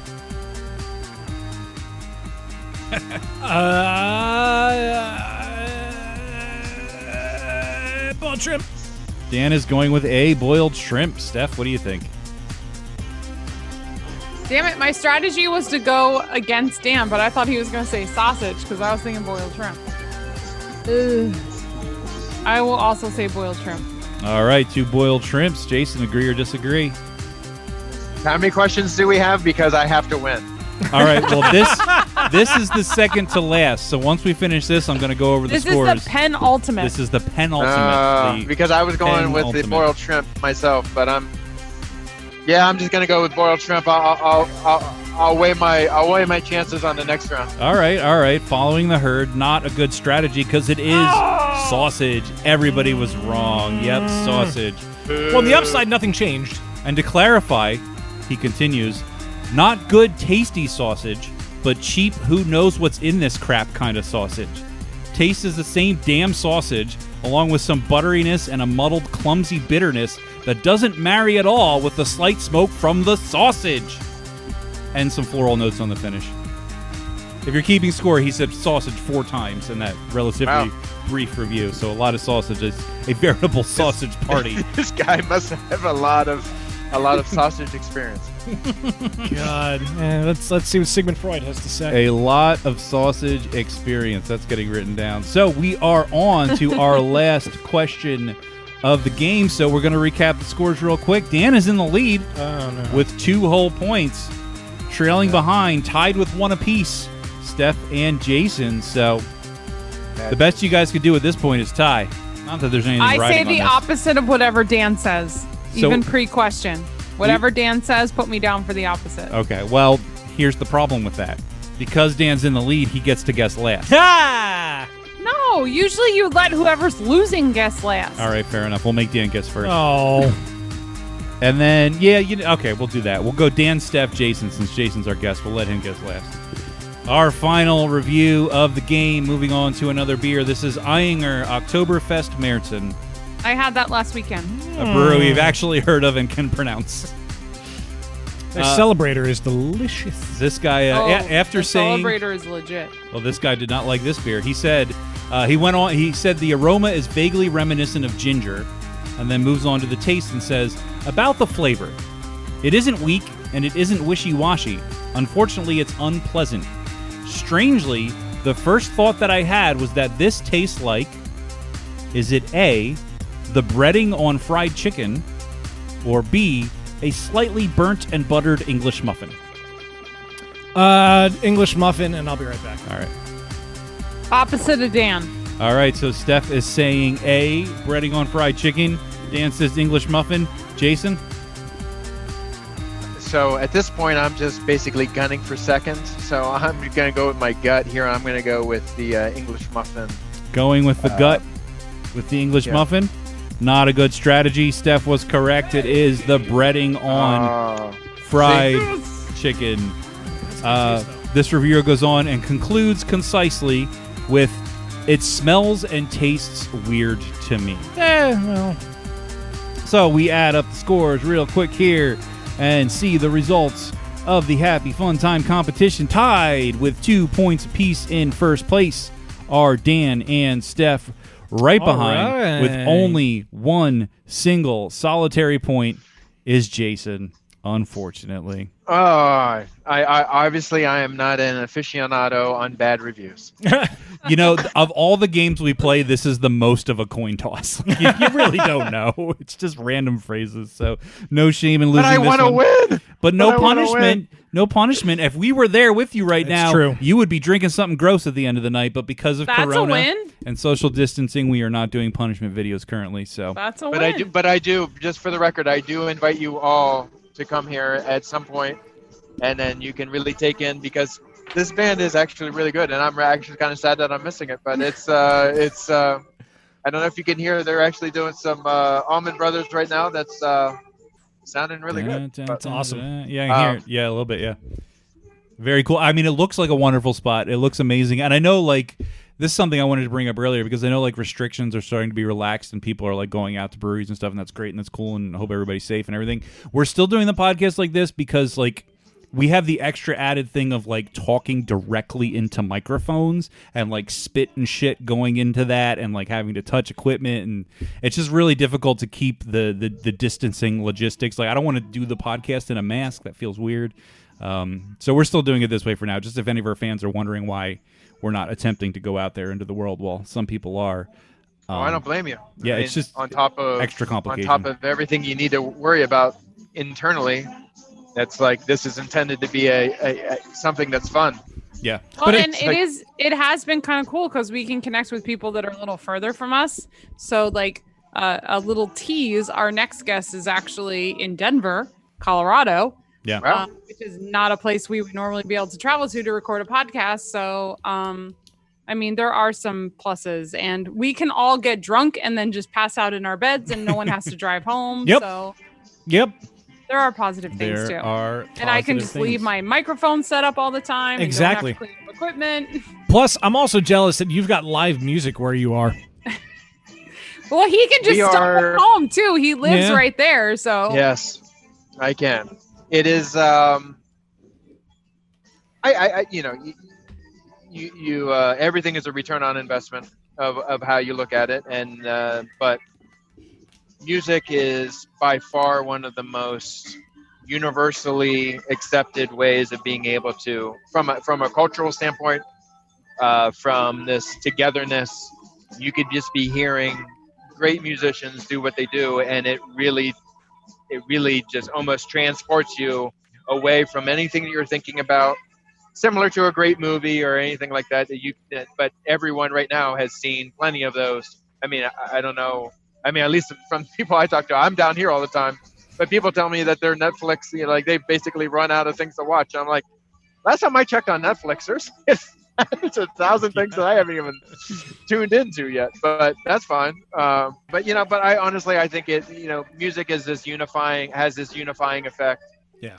For an in-person thing, and especially how we have everyone spread out, it allows everyone to still kind of be a part of it. It's something that they solely miss. I mean, in their soul, that is kind of that thing. If you're really a music fan, it's something you can't take away from, and you just can't just put on a record and think that you're going to encapsulate the live performance aspect. So it's kind of near and dear to our heart.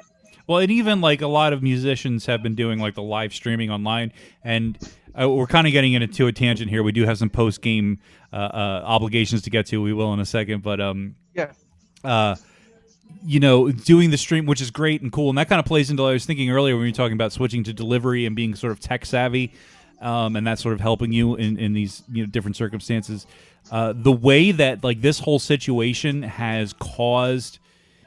Not so much like the development of technology, because all this technology has already been here, whether it's Zoom calls or ordering beer delivery or whatever, but the way that it has forced this mass adoption of these technologies into workflows that otherwise were not including them, I think is going to have a really lasting effect for like generations. Like I think this is going to change the technological landscape in a lot of different industries in a lot of ways. Also, live music is always far and above, even whether it's a recording of a live performance or even a live stream, like actually physically being there is definitely an experience that cannot be replicated. And I totally agree with that. So those are my two salient points on this conversation. I agree wholeheartedly. I mean, it's one thing I put on a post last week, and it really feels fulfilling for me. But in our 2.5 years, we have just spent $100,000 on entertainment in 2.5 years. Wow. So like to local musicians and people, for the amount that we do here, it's just like it can be a dying art, especially with what we're faced with now. And if anything that I can continue to do to try to make that something that is still a viable way for these guys to have an outlet, or just something that is part of their livelihood, because you just can't unless you're Taylor Swift or somebody like to make a living per se on music is almost a dying concept. So definitely very cool. Wayne has a secret love for Taylor Swift. I do have a secret. Not love. very It's secret. not so secret. No. Tay-Tay's awesome. Hey, Wayne, this is the part of the podcast. Yeah, so anyway, we do have things we got to do. We got on a tangent there. So, I'm yes, sorry. we finished the... No, it's fine. No, tangents are fine. But we do have to do this thing. This is, of course, the part of the podcast where we shout out to our most generous patrons on Patreon. We want to thank you very sincerely for your donations to the show. Thank you to the following individuals, beginning with James Lamberg. It is, in fact, the farts. Always. Eric Dixon. Traffic and Transit on the twos. Jed McDonald. Are you fucking kidding? Brian Mills. This is fire. Ron McDonald. What? Joe Mansell. Who's going to get sprayed in the face? Good question. Dana. We never got it up. Sean Sullivan. And it's super legal. IPA brew review. Loser! Topher Simmons. What the fuck? Poor Man's Brewing Company. Clams? Clams? Mark Modugno. Them's my peeps. Oh, I thought there was another part to that. Kathy Obashevsky. Them's my peeps. That's the other part. And Jill Chivers. Eeny, meeny, miny. I appreciate a good cheese. Everybody should appreciate a good cheese. If you want to find out how you can get on this list, support the podcast, get other behind-the-scene perks, all kinds of stuff, go to patreon.com/beerbusters, sign up to become a patron. Also, go to our store and buy stuff, beerbusterspodcast.com/shop. But this is the part of the podcast where we must pay our annual fee, motherfucker. Big time. Big time. I'm glad I'm not the only one saying that. This episode. Yeah. Best part of this episode.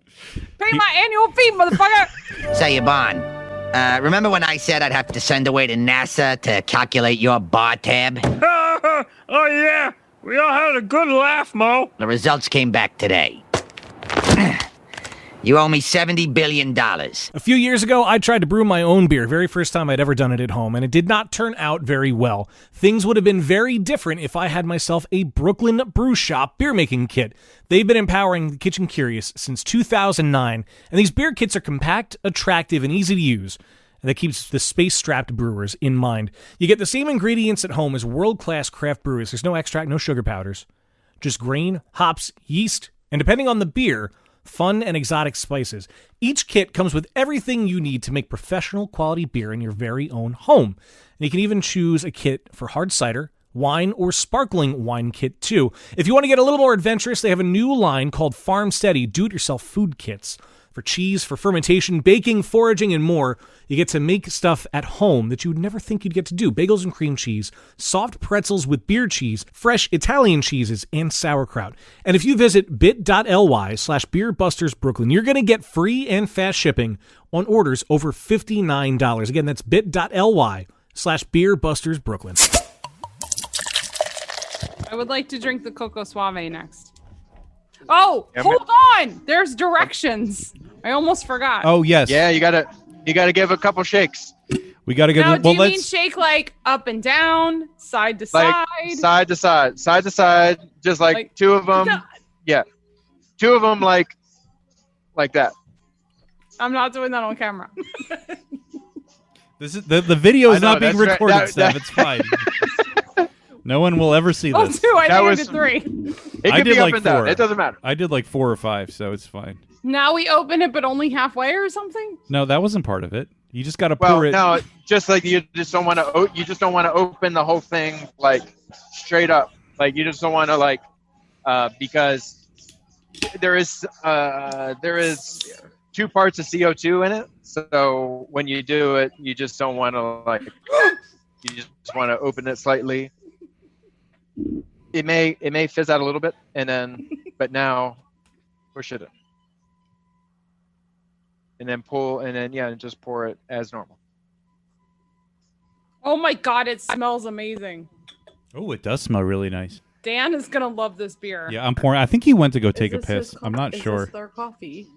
Oh yeah, that's a good question. Is your coffee in this beer? Yes. I mean, I would hope so. Yes, it is.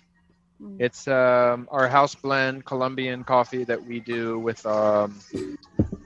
that we serve on tap here on nitro as well as just flat, and then it also was the base for the Emmy chainsaw, which was our pumpkin spice latte. I don't know, but Do you ship your coffee? We do. And what was the? Can I order it through the brewery website, or do you have a coffee website? We also have a coffee website. It is coffeeu.com. So coffee with the letter U. That's kind of like our direct to consumer site. The richcoast.com is our B2B. So for our commercial accounts, but you need to have an account set up like in our software. It's a little bit more. What is Pillow Pack coffee? Pillow Pack is basically individually pre-measured and then nitrogen flushed. So you just open it up, and then depending on the style of coffee maker you have, So you can even do a Chemex or a standard Black & Decker or Bunn coffee maker that you just pour that into your filter, but it's already pre-portioned and pre-ground for drip coffee. Oh, interesting. You know, we love coffee as much as we love beer here. We at just Beer don't know Busters. nearly as much about it. Yeah. We have a relationship with 2 different roasters that are in that area that make our coffee for us. So we buy all of our coffees up from the commodities exchange, and then they receive the delivery of those coffees.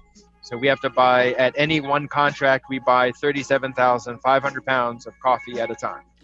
And then that goes to either Ellis Coffee in Philadelphia or Lacus Coffee in Pennsauken. What you need to tell me about these instant latte mixes?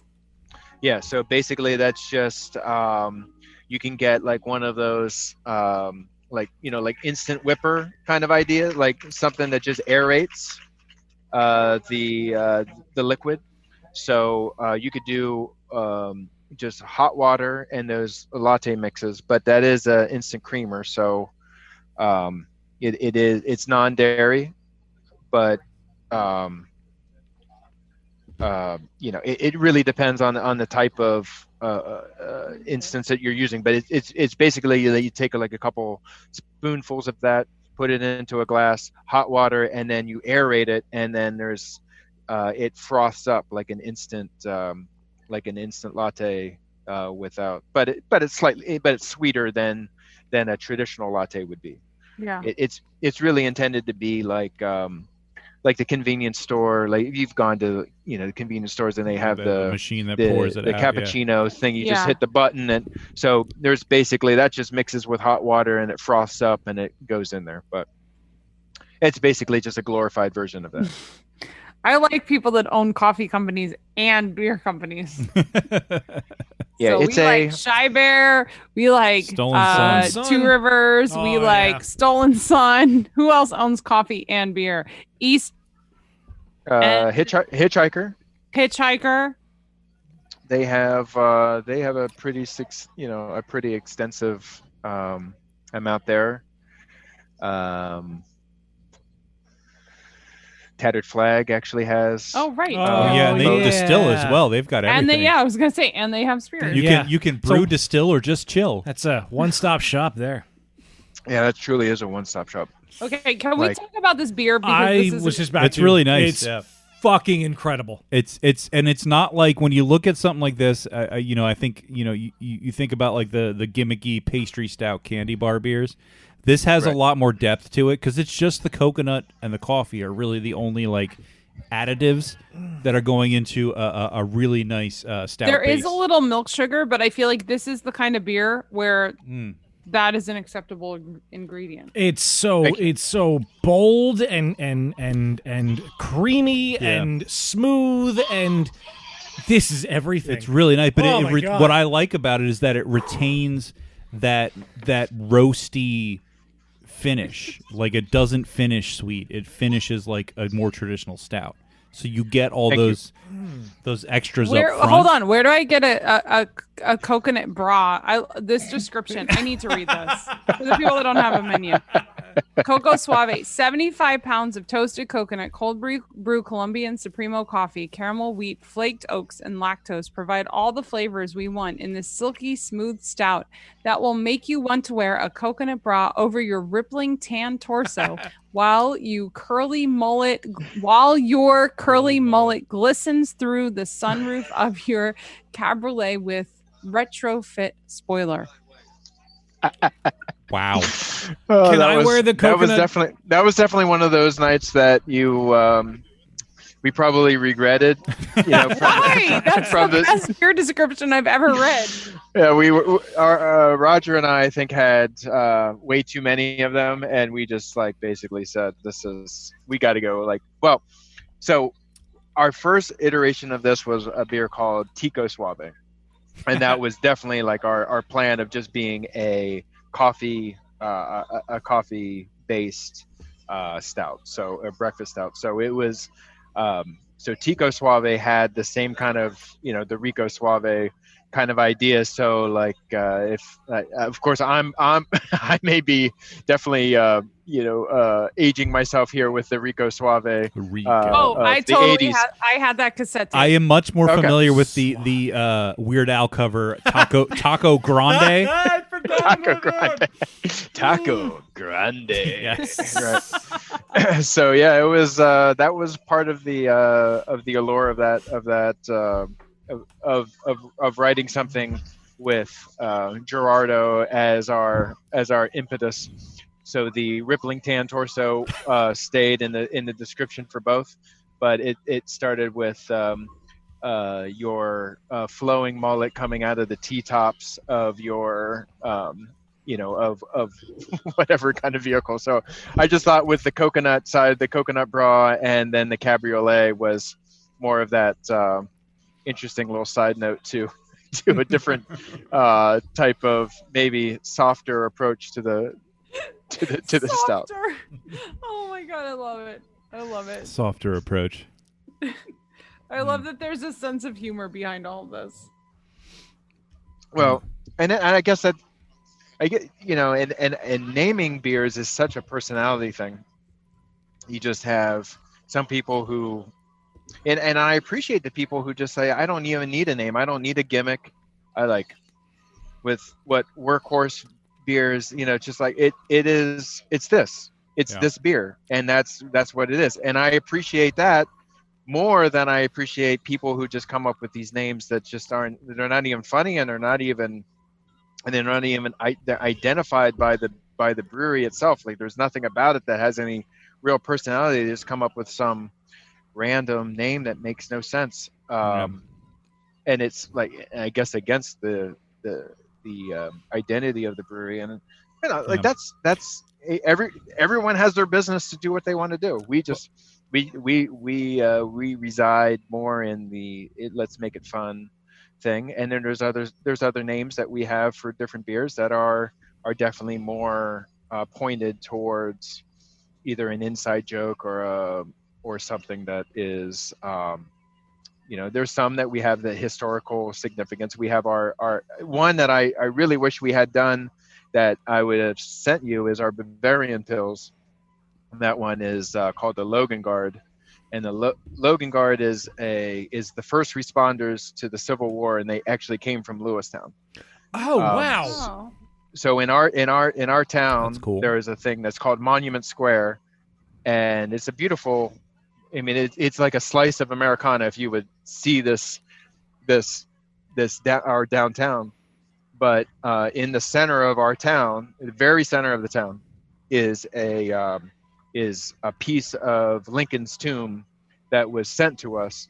That is basically there because of our militia that came down to support him as the first responders to the Civil War. So that that beer is kind of Bavarian Pils.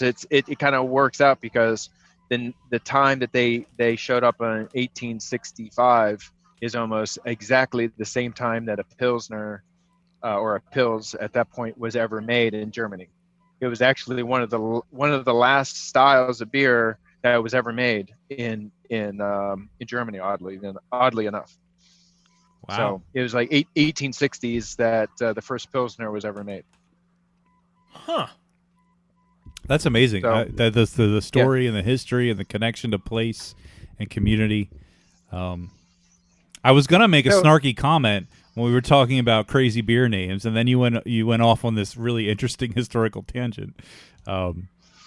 But I was gonna say, I think a lot of breweries start out with that cool like inside joke, but it's funny and there's a story behind it, and then that kind of maybe overtakes their entire identity, and all the beers they come out with are just random, like throw a dart at pop culture references, and that's the name of this beer. I'm not referencing anything in particular, but it does happen.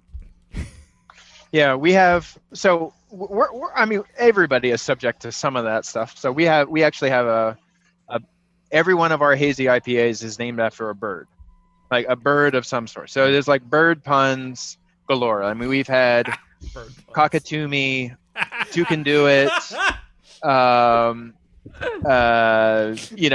flamingo pillows, which is a whole other story that I won't get into right now.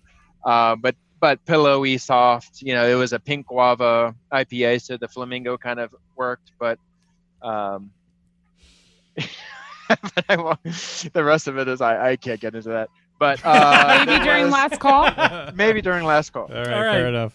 But there was, so all of these. So we have this last one. So we're all big Step Brothers fans, and so we had one that was called Nighthawk versus Dragon that is coming out, and it's our brewer and our assistant brewer that I wish I could share the label with you right now, but it's actually the two of them in the same, and I photoshopped their faces on Will Ferrell's and John C. Reilly.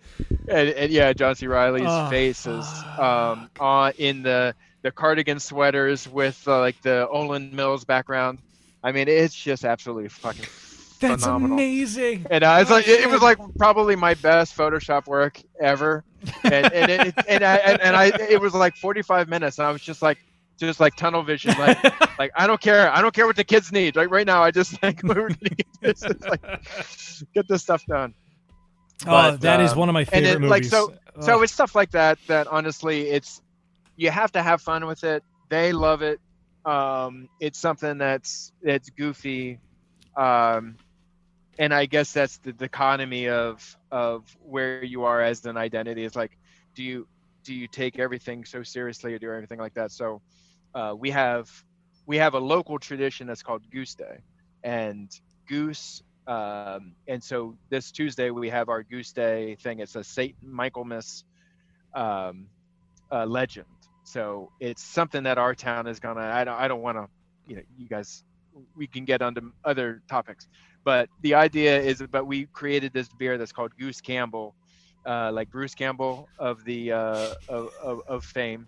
Evil Dead. Evil Dead. Yeah. Like he said, of fame. Army of Darkness. The Army of Darkness scene where. Let's not forget Burn Notice, guys. Burn Notice. Yeah, Burn Notice, right? Of course.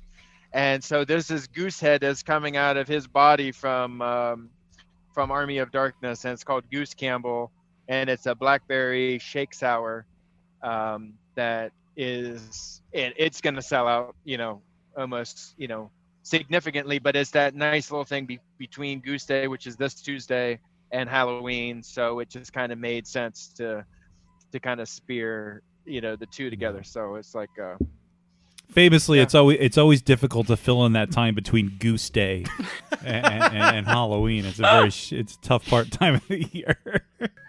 So, in history of you guys, whatever got you to the point of deciding this as a podcast and thing that you wanted to do? I mean, like to dedicate to. It started as cross promotion, really, for the three of us. Well, for the three of us mostly. For me and Steph on the first episode, Steph wanted to open her own brewery and was a very avid home brewer at the time.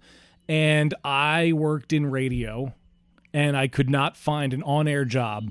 So I figured, why not do a podcast about beer to showcase her stuff and to show that I can host a show. And then we had Wayne on in our second episode to promote his graphic design work.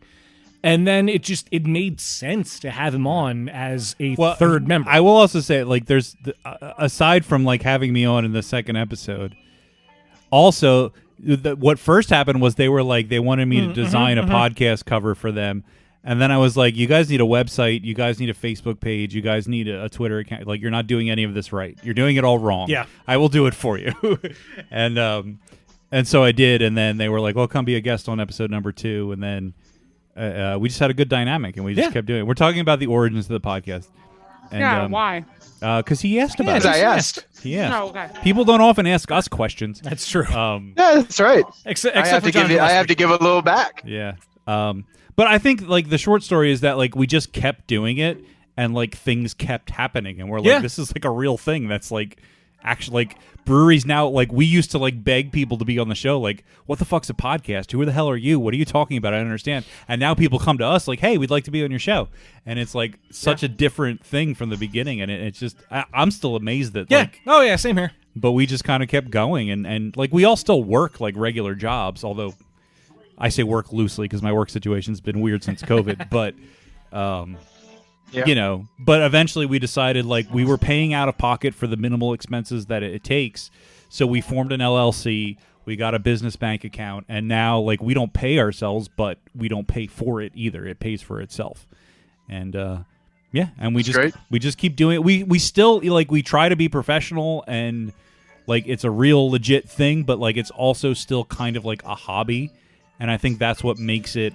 I still look at it as like a form of therapy, especially now that the world is fucking weird. And I think that's what makes it work is that we still don't really consider it a job. It's just a thing we like to do. It's fun. We talk to cool people such as yourself. We get to drink great beer and expand our horizons bit by bit. Yeah. And it's something I never would have thought. Also, we stumbled into like a weird niche that we weren't trying to get into. We absolutely did. Like we started going to on location because we couldn't convince people to go to Sinking Spring to Steph's basement to record in our basement studio. We want to talk about your beer. Come to this basement. Come drive to this random place. We convince pretty many people to come to our basement. We do, and it's a lot easier now than it was in the beginning. But we were like, we can pack this up. It's mobile. Yeah. And like always from our perspective, it always made sense that we're going to interview the people who own the breweries and the people who make the beer. And then at some point, like a year or two ago, we were talking to somebody who was like, I really like your show because you talk to the people behind the brands. And I was like, well, what else would we do? But apparently that's our thing. Like we can talk about the beer. The beer's all well and good, but like there's a story. Like it's your business. It's your livelihood. You have reasons for doing this. Yeah. And I want to know what those reasons are. I want to know what has led you to the point of owning this brewery, of owning and operating it the way that you do. There's a story there. Yeah. There's always a story there. And we're just consistently amazed at the things that come out of these kinds of conversations. You made the mistake of asking them a question. I was just going to say we're about honestly, 30 seconds because, like, before or after he regrets the question. I'm not sure where we are, but we're on that range where like we won't shut the fuck up. I'm not blowing smoke when I say this, but like listening to the podcast is that there are a lot of them out there that I've listened to in the past that really have no impact on my business. Like because you guys are because of being local to Pennsylvania, you talk to local people and the microclimate of a brewery in Pennsylvania with our trials and tribulations have a whole lot more impact to me than a national podcast concept of going after everybody who's like, I was like, oh no, it's like it's so awful, somebody like trying to tell me how awful it is to be, Sierra Nevada. It's so awful to be us right now. Yeah. And I don't excuse my problems of, believing that, there are certain things that I believe that is like, if you delve into a microclimate or a microeconomic side of what the industry is for a region, it makes so much more impact on the people who are not only the operators, but also the people who will listen to your podcast because they're also the people who are visiting those places. When we first started, I wanted to be like the gung-ho, we're the national be-all, end-all beer podcast and fuck everybody else. Whoa. And then it kind of happened that Dan's getting aggressive. He never communicated that with us. I want to go on. No, it was never in the business plan. It was a long-term plan that I had in mind, and I was talking to a guy that I worked with. Everybody starts with world domination as the end goal. Oh, for sure. Guy that I worked with was really big into marketing, and that was his degree, and it was a part-time job at Apple where I worked with him, and he worked part-time outside of that at a marketing firm. So I took a lot of his advice, and one of the things he said was like, I get you have big plans, but you need to start local. But slow your roll. And we started local, and then we kept local, because the biggest glaring thing that I've learned is that beer is just, it's a series of communities. We're all tied in the beer industry together, and yes, it's a greater good kind of thing, But it's like you said, Pennsylvania is Pennsylvania beer. New York beer is going to be New York beer. Delaware is going to be Delaware. But like we are regional, and that's because there are different things that Pennsylvania beer and Pennsylvania breweries have to overcome that other states may not have to. And there will always be a story in there, especially because Pennsylvania's fucking stupid with its liquor laws, but that's a whole different thing. Not as much as it was. Not as much as it was. I bad. know. Not as much as it was. Not nearly as bad as New Jersey. Well, that's also true. Yeah. Fucking New Jersey. I mean, I thank God I'm in Pennsylvania versus New Jersey or Maryland right now. It's just like... It's also weird that it's so different state to state that's kind of how the laws are set up. Like that liquor laws are so state decided. But yeah, the beer industry, and I think the whole point of all of this bloviating, and we could, talk about ourselves till 3 a.m, but we shouldn't, is that the beer industry the craft beer industry has become and has been for a while a very local thing. Yeah. And I think the key, we talked a lot earlier in the episode about Shy Bear being a destination. And I think that's where the industry had been moving. Now, pre-COVID, obviously, that changes a lot of the dynamic. But the idea is that, mass distribution really isn't the goal of a lot of young breweries anymore. And it's more about serving the community. It's more about having that place that people want to come and have a beer. And it's the local brewery, but it's also the local bar. It's the local restaurant. That's where the local bands play. And that sense of community that is tied to a product that is also made with that same kind of philosophy, I think has really defined the craft beer industry in the last 5-ish years. Yeah, no doubt. But let's drink a hazy IPA. Yeah, you've been talking too much. I took a sip of this. What hops are in Jaybird IPA? So we take a different approach to this hazy IPA. This is the only brew that we make year round, and it's really intended to be kind of like that mix between an East Coast IPA and a hazy.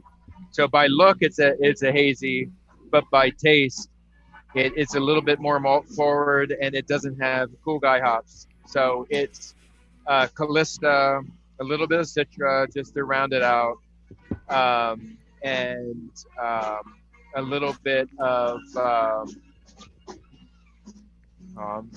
missing on the other one that we use, but it's not like a super sexy one. But the Callista adds a particular kind of thing that's it's kind of like one of those things. Someone just asked me if they can dance. Of course. What is this, Footloose?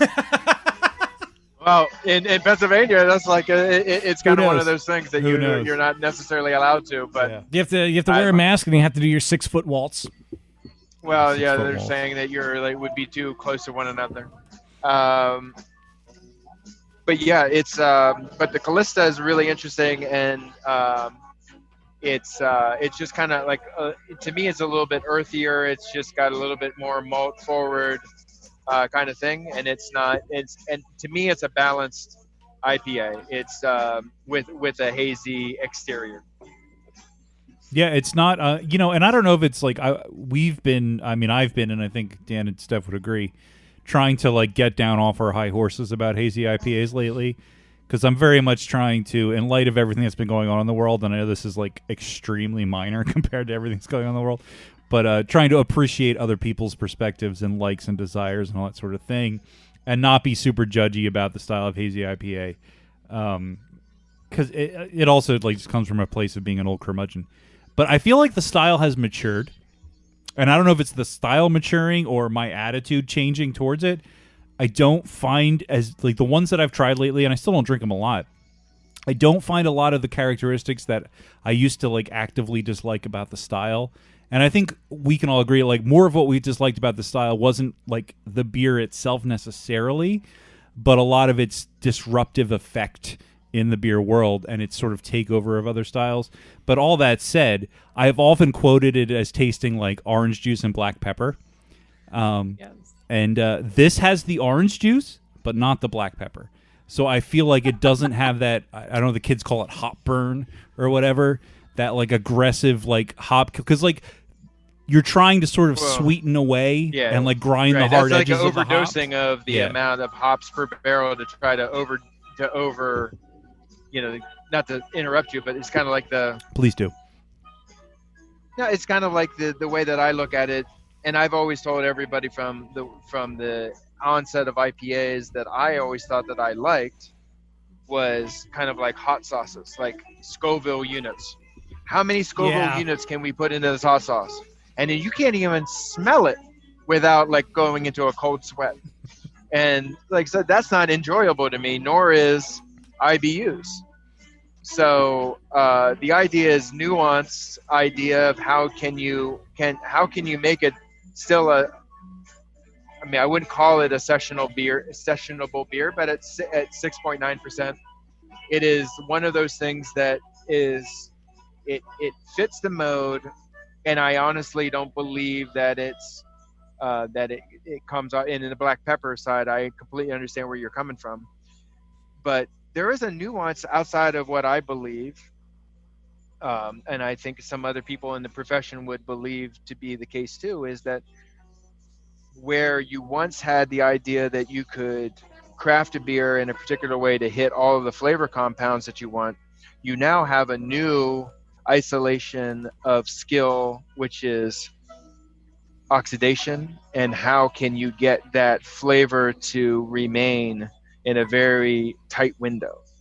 And I think that that's a new balancing act, almost like making hazy IPAs is creating the flavor compounds that can also be being a trapeze artist in the idea of getting the flavor right, but also being able to keep the shelf life intact, to not making it settle out too quickly, and keeping the proteins intact, and a lot of other things that are like more a little bit more specific, instead of just throwing hops at something and a lot of flaked oats and a lot of flaked wheat.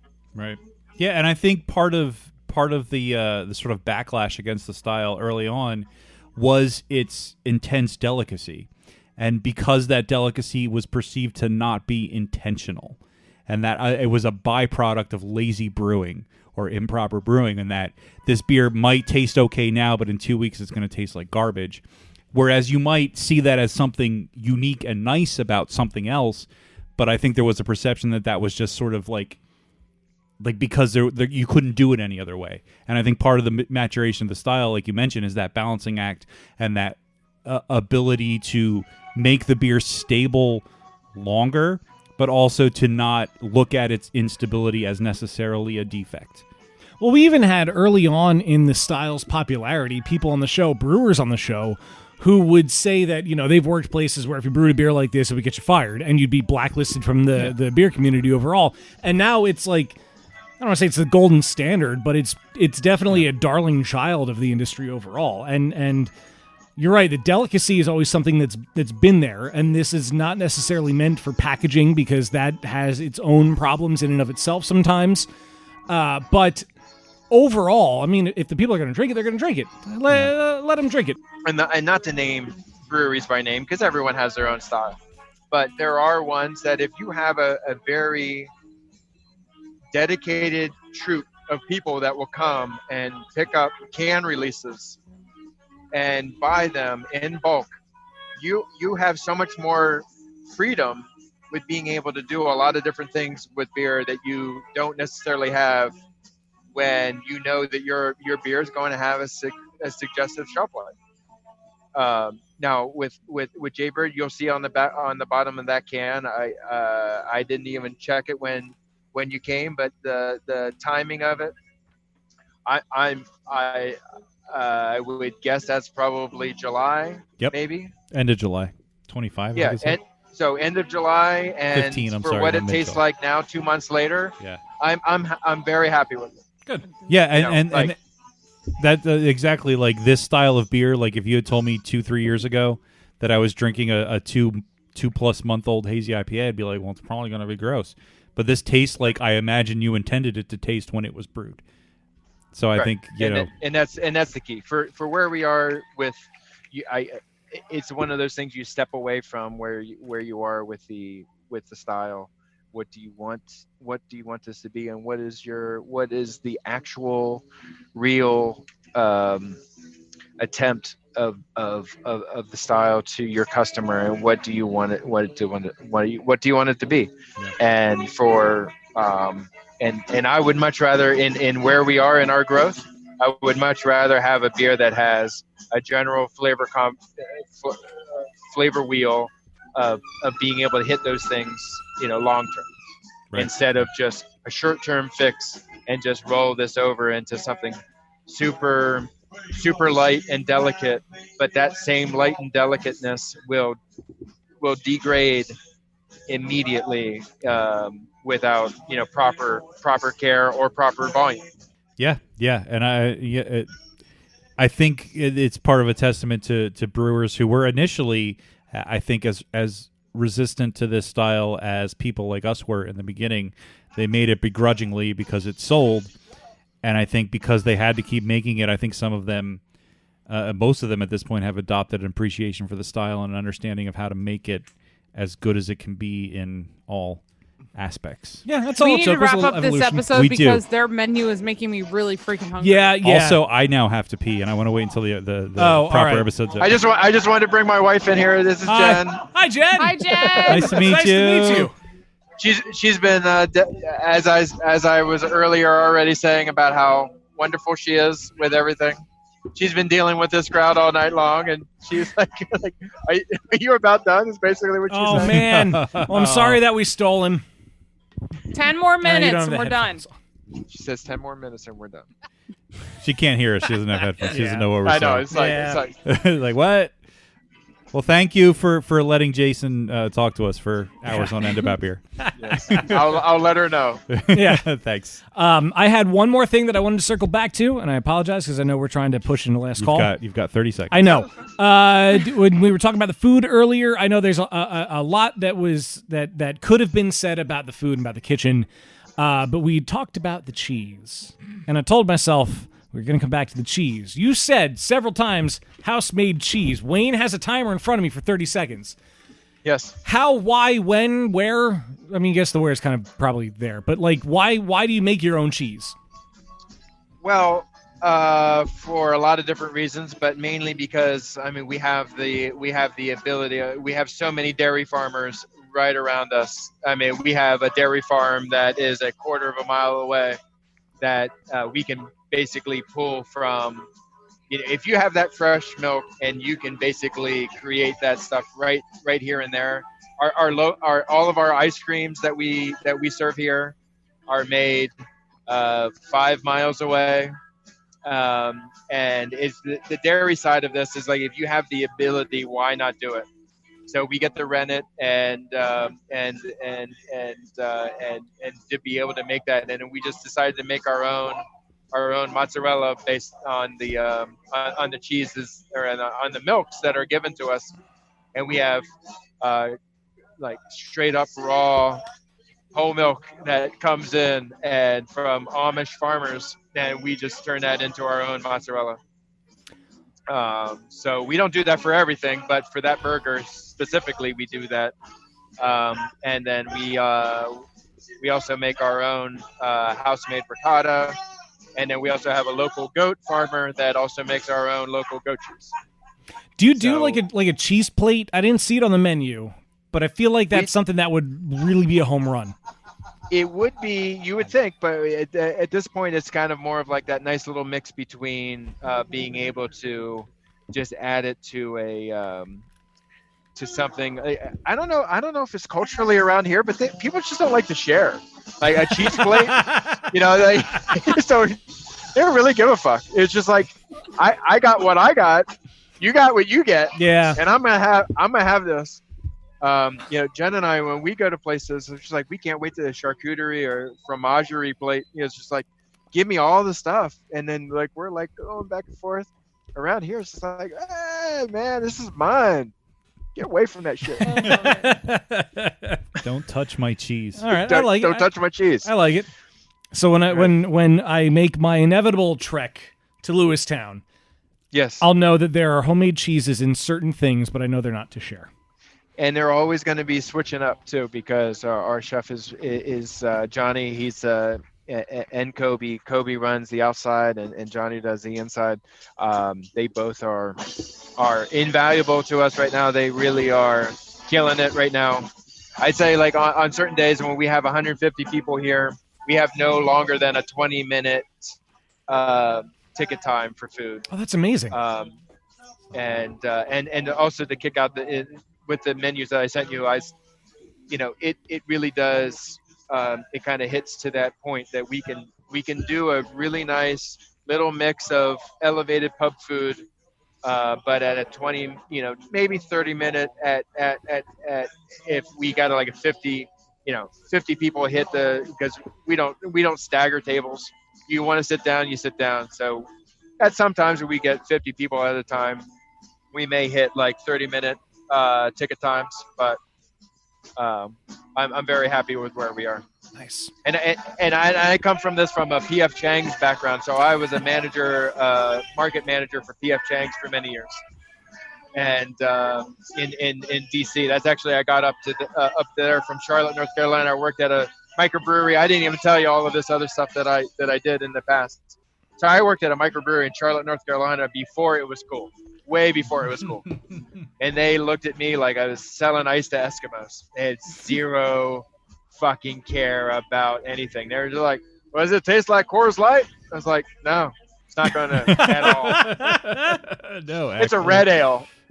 What does that mean? What does that mean? Yeah. All right. Well, we can dive into more of that backstory in Last Call. Yeah, if I you will. want to hear that, you can sign up to be a patron. It will be on the internet at some point in the future. At some point in the future, Jesus. I still got a back catalog I'm working through. Yeah. So if people out there want to find Shy Bear online, where should they go, Jason? ShyBearBrewing.com for sure. That gives you everything that is internal to us. But for the daily, day in and day out stuff, certainly Facebook.com/ShyBearBrewing. Sounds good. And while you are finding your way to all of the goodies that Shy Bear has in their online presence, make sure you check us out at Beer Busters on Twitter and Instagram. Facebook, we are Beer Busters Podcast. There is beerbusterspodcast.com. There's Patreon, as Wayne has said. There's also beerbusterspodcast.com/shop. Get yourself a t-shirt or a hoodie or a mask. Get a mask or get stickers. Stickers. No buttons. No buttons yet. I could have buttons. I just don't like the way the buttons look. You want buttons? Tell me. Email Wayne at beerbusterspodcast.com and tell me you want fucking buttons. I'll make buttons for you. Do you want me to email you from Dan Sure. at Beerbusters? Sure. Okay, all right, fine. You can also do phone cases and leggings and socks. I haven't gotten into any of that shit yet. I do all that Leggings? What about dresses? No. Oh. I actually have somebody locally that can make all of your buttons incredibly Look at this. Inexpensively. It's perfect. Inexpensively. Well, unfortunately, this does bring us to the end of another episode of Beer Busters. Jason, thank you so much for everything, for being on the show, for sending us the beer, for being such a great guest. Thank you. My pleasure. And certainly, as you were listening to this in the podcast land, find your way to their website, buy the beer, because The coffee. and the coffee. But if you're in Pennsylvania, they ship to Pennsylvania and DC. Buy everything you can because they deserve it. The beer's good. Trust us, the beer's good. Get the Coco Suave. That's my favorite. I can't pick a favorite. I know, it's tough. Well, hey, I'm Dan Baker, joined by my co-host and brewologist. Steph Heffner. And demented and fermented Wayne Baker. Squids. Pico de gallo. They sure don't make it like this in Ohio.